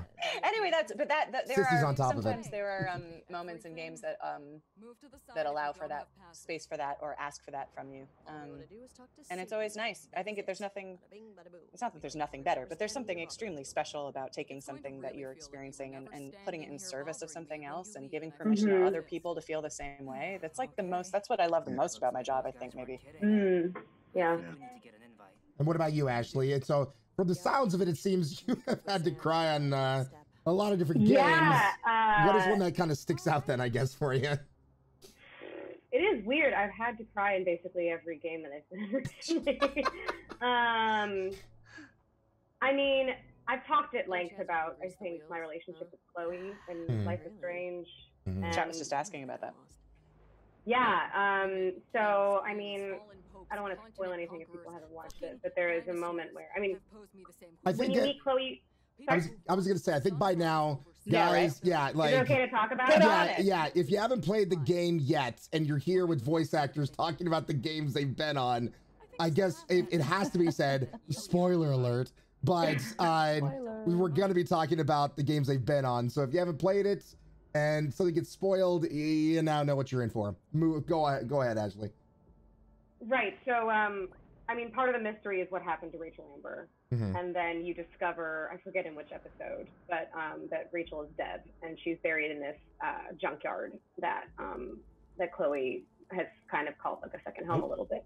And I didn't know on the day that that's what was going to happen. I mean, I'm sure some of the other voice actors have talked before about the fact that you sort of don't know sometimes what you're going to be recording on the day. So my director, Phil, gave me a heads up that was coming, and I sort of just was struck by it in much as I lost a loved one kind of close to this time that Sarah lost her mom, actually. Yeah. And so, and his name was David, he was my partner. So it was this thing of playing a scene of a girl finding the person that she loved dead was sort of, it threw me for a loop a little bit. So that one was like pretty close to home, and also meaningful in a way that I think it allowed some like emotional movement for myself as well. I've written and talked a lot about like why that game is so important to me, why that character is so important to me, predominantly for that reason. But I mean, like literally every other character I've had to do something. Even Fortnite, which is like a yuck 'em up game. It's like goofs all around. There's a side plot in Save the World where the woman that my character Ray, who's a robot, is modeled after, she meets her, and then that woman has to sacrifice herself for the benefit of everyone else, and Ray has to say goodbye to her, basically. So that one I was like sobbing in the booth, which is funny because that game is like there are side quests about like a heavy metal band that are also scientists. Like it's such a goofy game, but that when they know I'm in the game, you know, they just come for me. They go, how do I push this button? We know you're funny, but please weep. And actually, it's interesting. I haven't seen anyone talk about this with the Outer Worlds, but there is. You can really make Parvati cry if you want.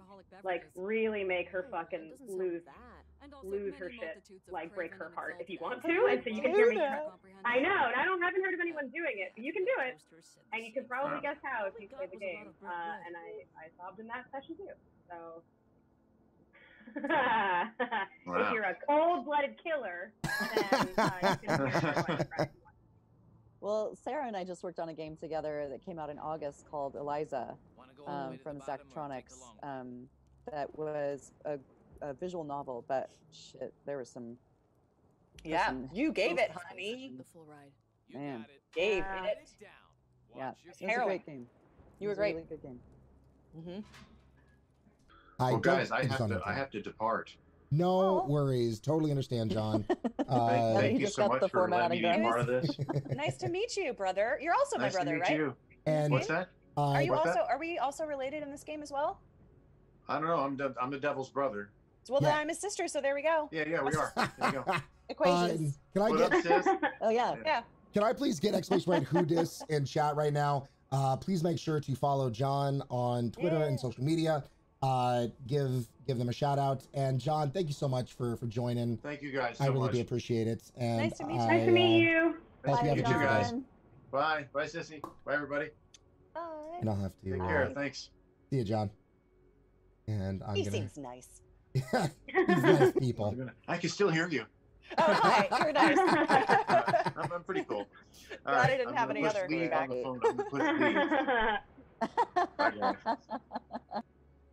So, as of recent, Sarah and Ashley, is this your, what of course you guys can talk about, NDAs withstanding, is this the latest game, you know, that you guys have worked on that just came out? Is there anything that has been, you know, talked about that's been released that's going to be coming out that you can't say what you guys are going to be in?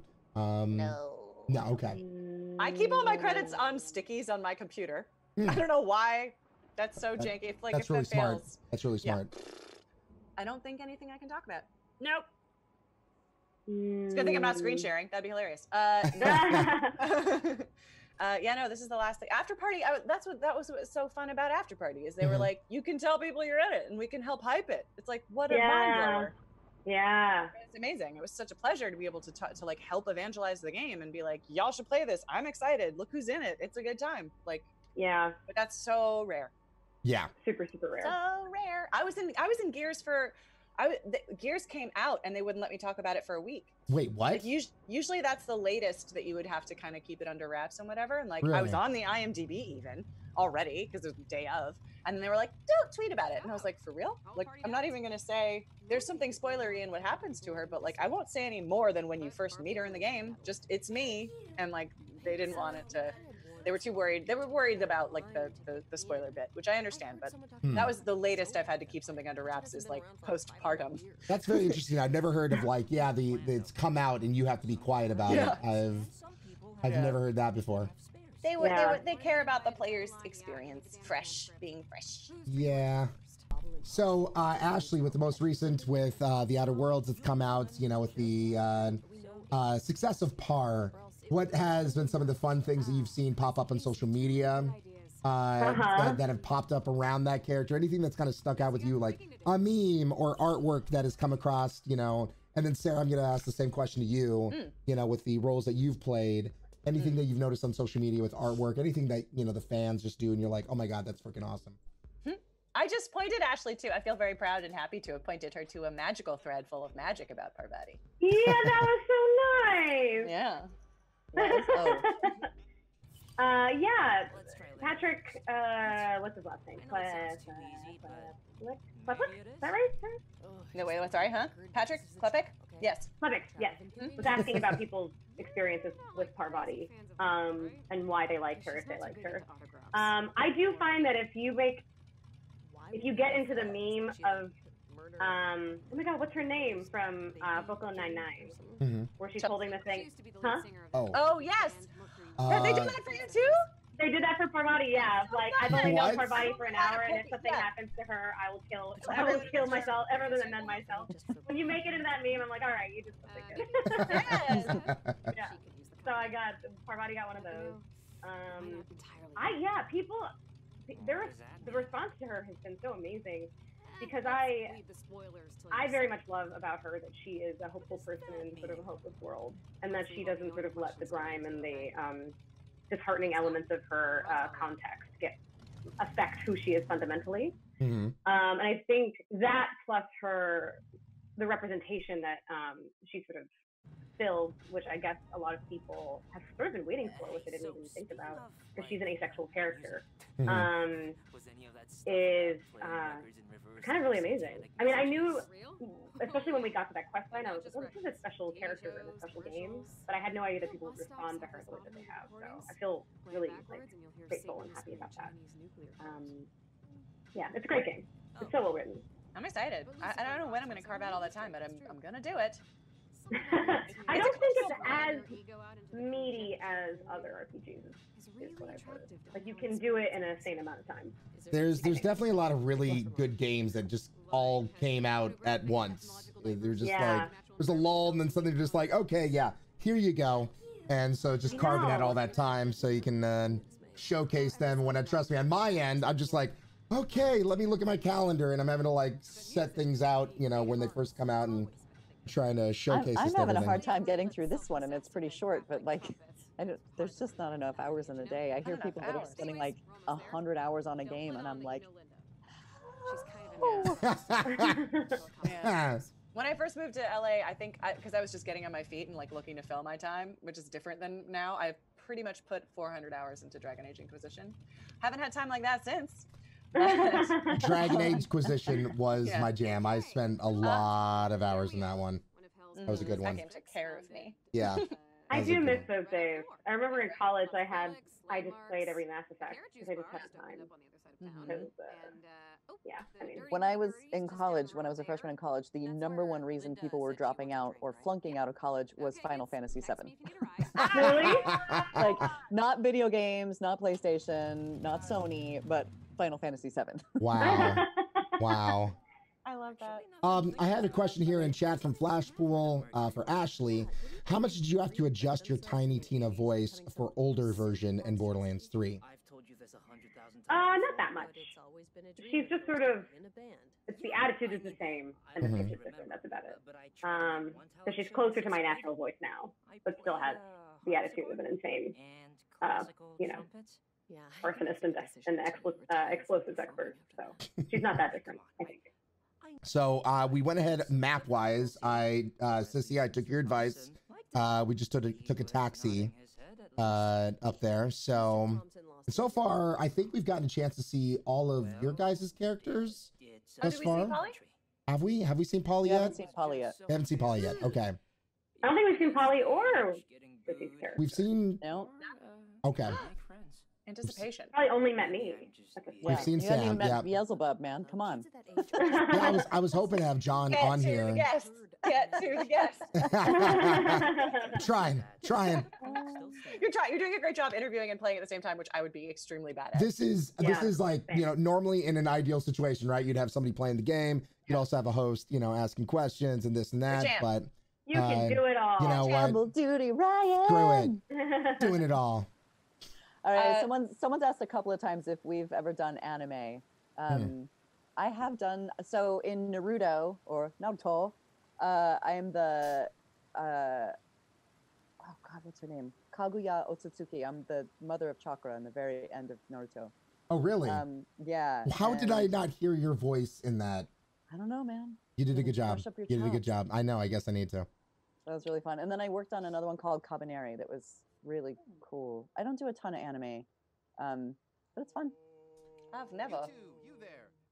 Have you done any anime, Ashley? I have. I don't do a ton either, though. But it's significant, though, eh? Attack on Titan seems like a thing. Yeah, Attack on Titan's a big one. Yeah, I don't really do it much anymore these days. Now, when it comes to anime, when you guys are having to, like, you know, because you, of course, are dubbing the lines, do you have to watch the cartoon and try to say in the time of the... Sissy, you're already ahead of it. Okay, so, like... Called lip flap. Lip flaps. Yeah. Lip flaps. Match the lip flap. Or jelly bean mouth. And you have Anime to try is to very match. technical. It really is. And Wow. now with Netflix bringing all the like foreign movies and television shows, they're dubbing them all into English. Mm-hmm. And so there's a whole new sidearm of voiceover that's just dubbing. And it's all, you know, technical matchy. Even if it's in a different language, if the on-camera actor is speaking in Italian, you still have to try to match the lip flap in English. So, Mm-hmm. I'm very impressed. I'm always extremely impressed with folks who do a lot of that work because it is a lot to bear in mind and to conform to, and also be a soul. Yeah. Yeah, and still try to act. It's like keeping timing, lip flap, you know, all of the points that they want you to hit, but still act it. And sort of match, but also interpret someone else's performance, right? Yeah. Like, yeah, it's a lot. It's impressive. Someone else is asking about voice match work. I do a ton of voice match. What does that mean? What is voice match? So mostly for trailers and movies.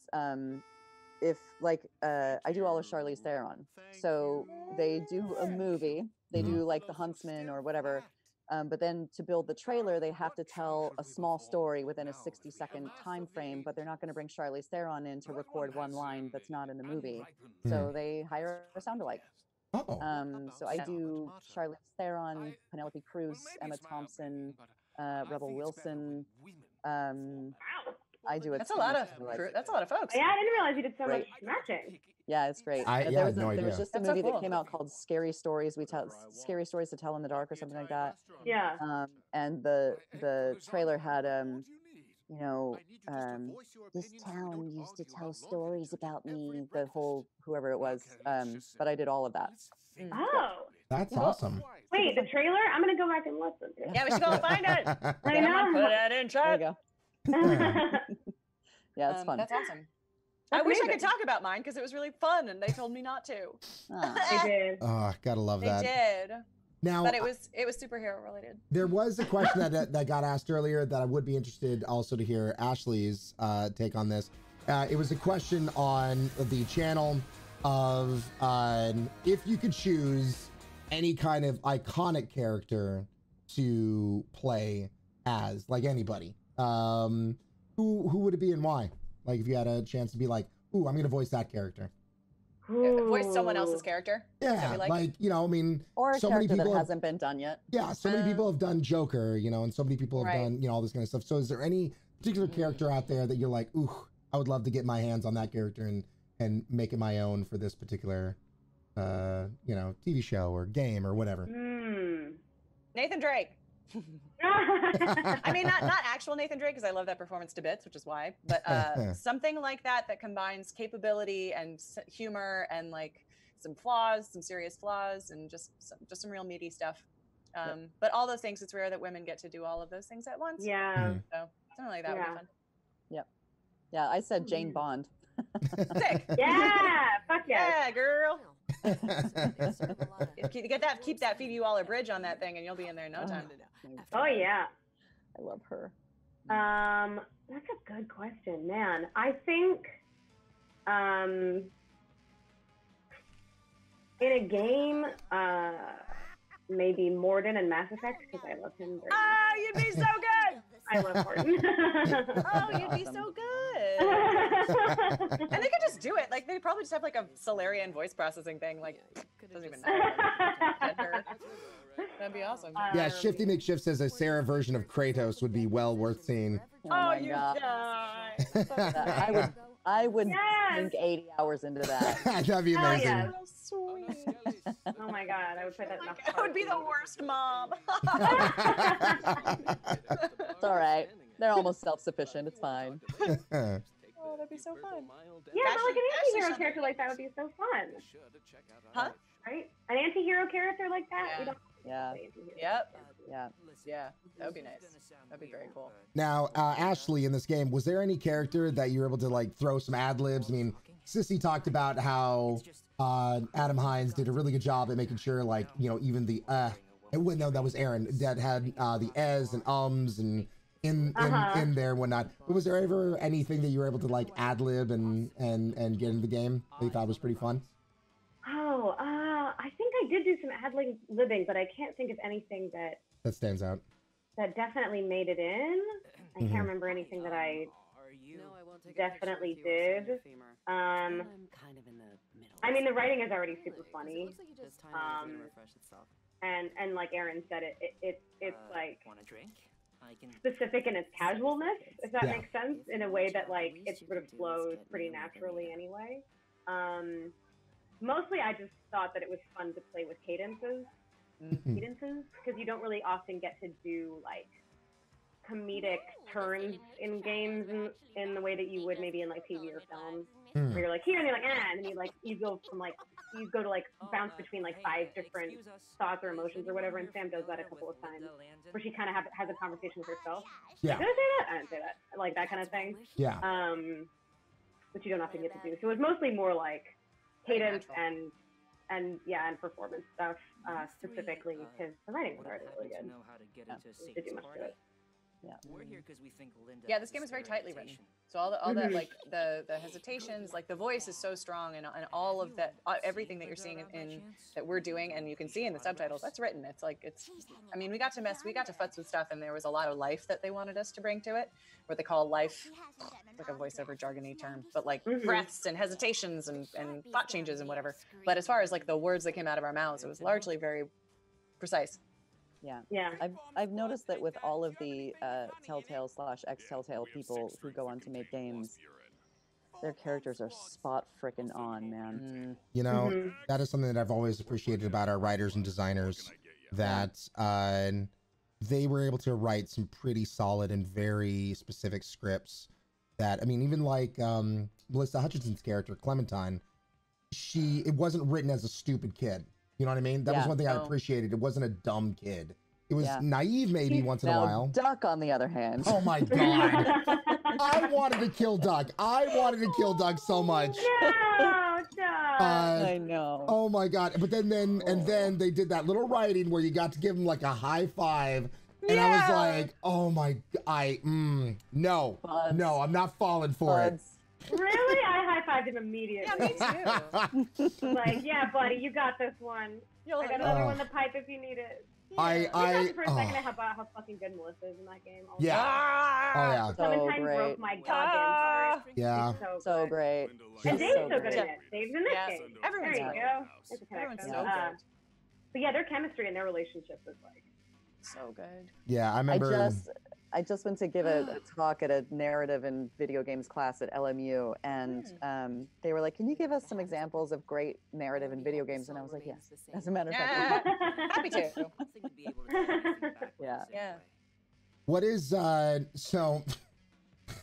Chad always brings this up. Unfortunately, I was one of the guys at Telltale that was always given the job to kill off characters because, you know, to make the scene sad. When I had the dog scene in Walking Dead season 2, I had to take care of help take care of with Scooter in Tales from the Borderlands. I'm the reason why Scooter got killed off and whatnot. So hold on, what does this mean that you're the reason? They give you a script and they go make it sadder? Like, how do you get this horrible job? The producer came up to me because I at Telltale was figuratively and literally the biggest Borderlands fan, and I understood the lore and whatnot. And he's like, "Look, if you could kill off any Borderlands character, any main Borderlands character, who would you do and why?" And so I sat down with the production team and whatnot. I was like, immediately Scooter. And they're like, "Why?" And I'm like, "You can have his sister Ellie take over for him." And to be honest, at the time, I did not like the character. I thought he was annoying as crap. And I was like, just kill him off. You can have his sister come in. And little did I know that started a whole thing that we had to go to Gearbox, get their A-OK. So we put a submission in there. They gave the A-OK. Come to find out, though, Mikey Wilmoth, who worked at Gearbox and also voiced Scooter got the news when he was in the hospital. Oh, I felt like such an ass after that. So yeah, they would give me these scenes, and so I was actually one of the lead people on for episode 4 when we had to kill off Scooter. But I was gonna ask with you guys, have you ever had to play any characters that have been like you had a death scene where you yourself had to die? Have we? What? I love it. Yeah. I think the question is how many have we? All right. So any particular one that like stood out to you and you're like, oh, that was a pretty good death scene, or was there any one that you're like, I think I kind of stunk that one up a bit, and you know, it was. I hope I can say this frickin' now. Didn't the game come out in September or something? Lizzie's dead. Lizzie dies. And it was so much fun. It was so fun. It was just really juicy. She was like struggling in a truck. Like it was just great. Like there was a death scream. And like anytime you scream a character's name in your death is like, mwah. Yeah. You crushed it in that scene, by the way. What? You crushed it in that scene, by the way. Thank you, my lady. Thank you. Yeah, you're so good. But it was just it's so fun. Dying is like, there's, people look at dying. Dying is so fun. It's so fun. It's so what a treat. I love dying. Yeah. No, but like the efforts in general when you die or moments like that, like they're just they're hard on your voice and your instrument, and that's something that obviously is an issue that we all care about as voice actors, is like taking care of yourself when you do that stuff really dramatically. But emotionally, as like these moments of human extremity are so exciting. Like I love deathy screams and exertion stuff. Like it's this very rich experience. And so like while doing hundreds of exertions in a session can be something that you're a little worried about in the back of your head, like the fun of going there is always a delight to me. And I think it's so indicative. Like people sort of write off exertions and deaths or just things like that as being like, oh, and then we'll get to the exercise part. But like for me, it is such an intense emotional moment in someone's life. So it's like it's quite like exciting to kind of be there. I would rather do that than yell about killing this enemy or that enemy and just sort of a call out kind of thing. I would much rather have like an intense experience like freezing. Unless there's a sequel, god damn it. I mean, I died 9 times in The Walking Dead. Like I had 9 different characters in that series, and they all died. So there you go. I mean, literally a fan called me the Sean Bean of Wajidai games because I died in every single one. It's like the only distinction I have as a voice actor, and I'll take it. That's fine. Yeah. That's pretty great. Yeah. Chloe dies like 7 times in Life is Strange, but the one I had it's basically a game. It should be called the game where Chloe dies. It's the subtitle of that game. But there's one particular death that was sort of intense, but sort of fun also, which it's in the alternate universe, basically, where you save Chloe's father, and then Chloe ends up being a paraplegic, and then asks you to kill her. Man, that's a lot. There's a lot of shit in that game. I'm just thinking about it now. I'm like, there's a lot of shit in that game. It's real raw, Yeah. So if you choose as Mask to help Chloe kill herself, then like there's like a moment where she thinks just slowly.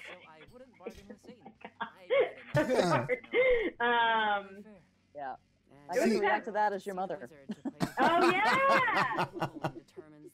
And I CI here says, Cissy, you broke my heart in Darksiders 3 when Furry loses Rampage. That was intense. Thank you. That was a lot. It was fun, but Jesus. They were like, give us the biggest scream you can, and I was like, yeah. So they killed my horse. They killed my horse. It was like, Sneaky Bitch has a question here. Have any one of you declined a voice acting job? I know that the answer is yes, but I can't remember. Well, and I wouldn't expect, to say like, oh, it was this particular job. But yeah, I mean, I'm sure like any other job, it happens.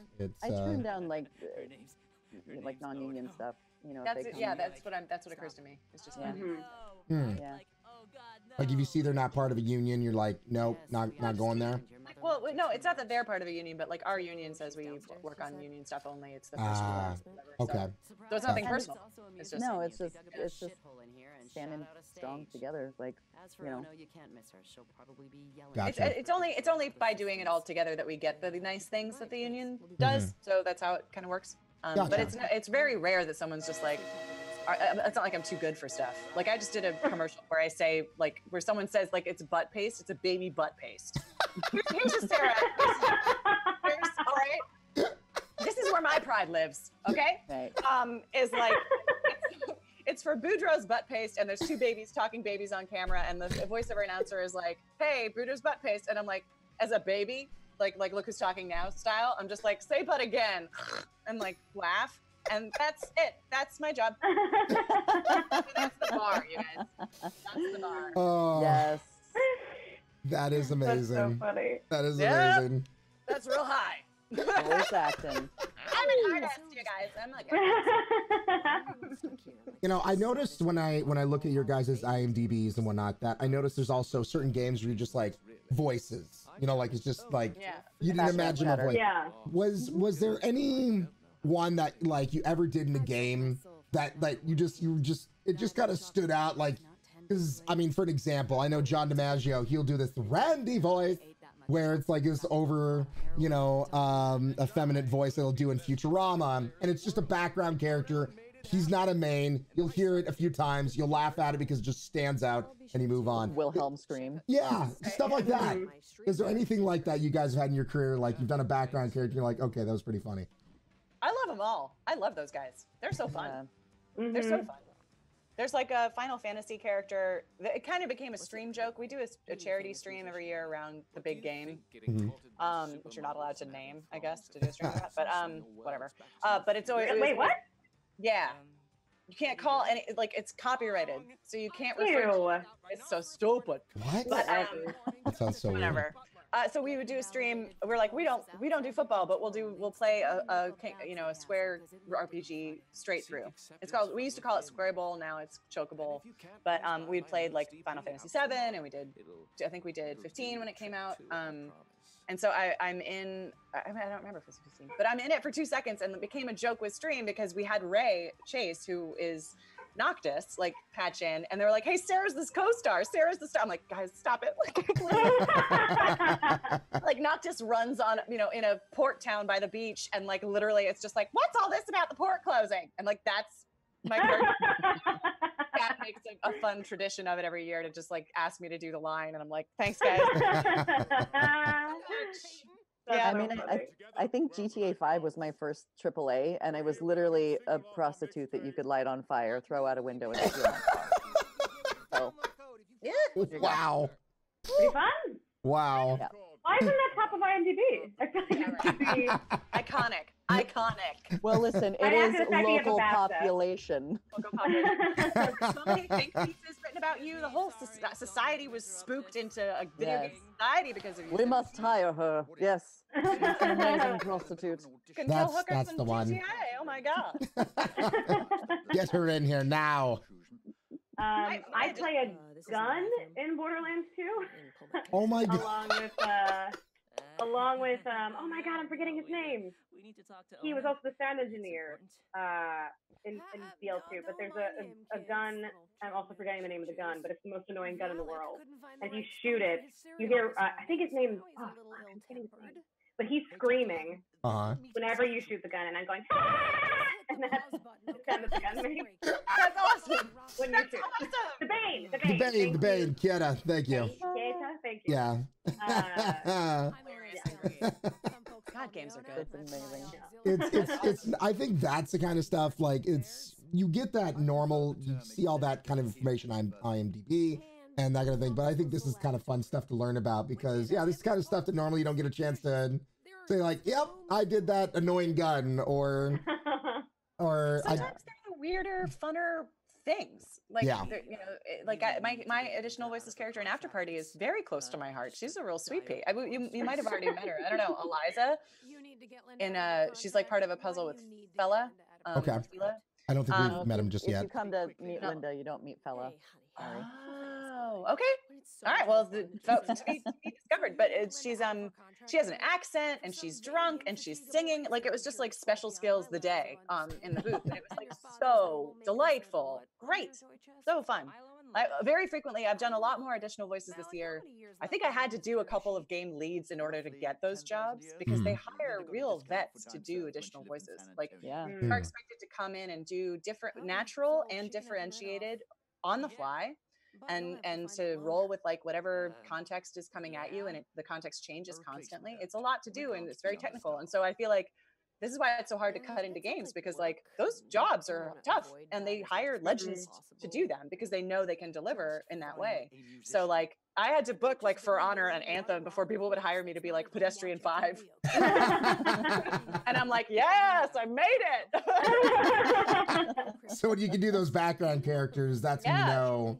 Yeah, dude. I didn't think about. I always thought it was reversed, that you would get those characters before. On camera, you'd book it under 5, and then eventually you'd move up. But there's you move down.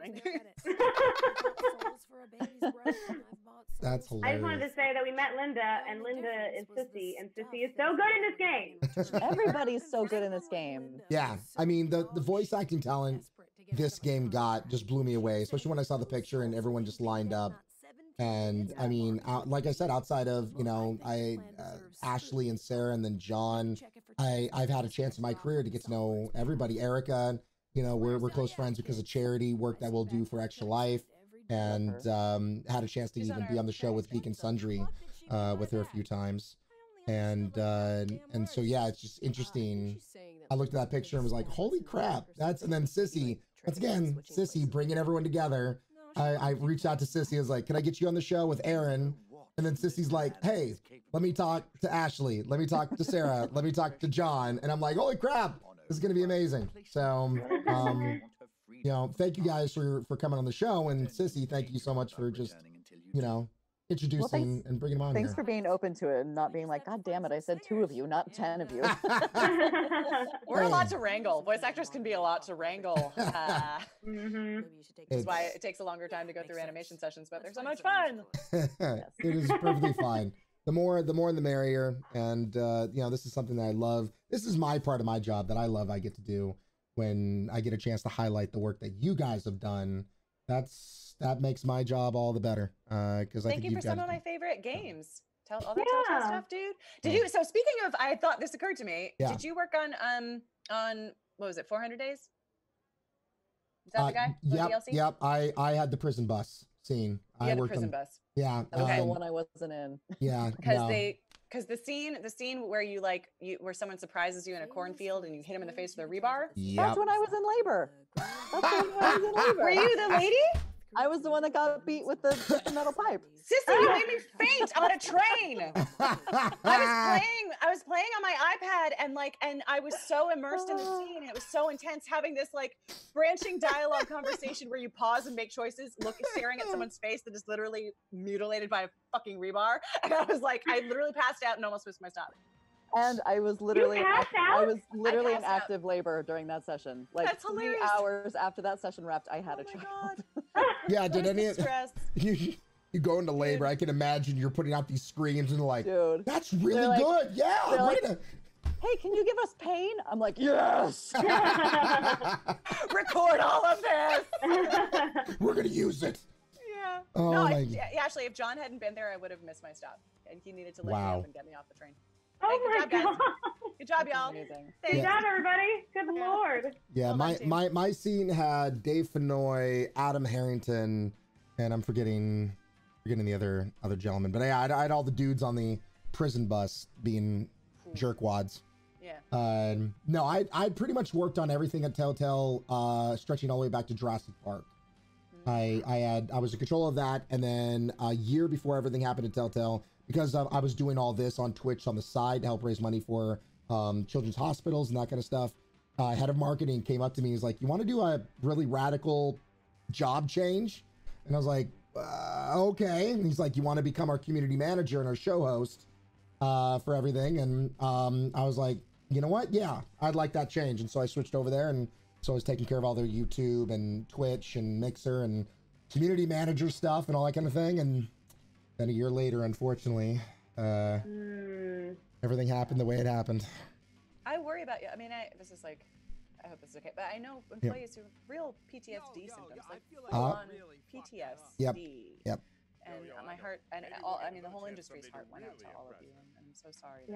You know, I appreciate it. It was one of those kind of things that it was the one thing I love, and you probably, you know, as you guys experienced it with night school, is that the people at Telltale did a very good job at building friendships with those that you're working with.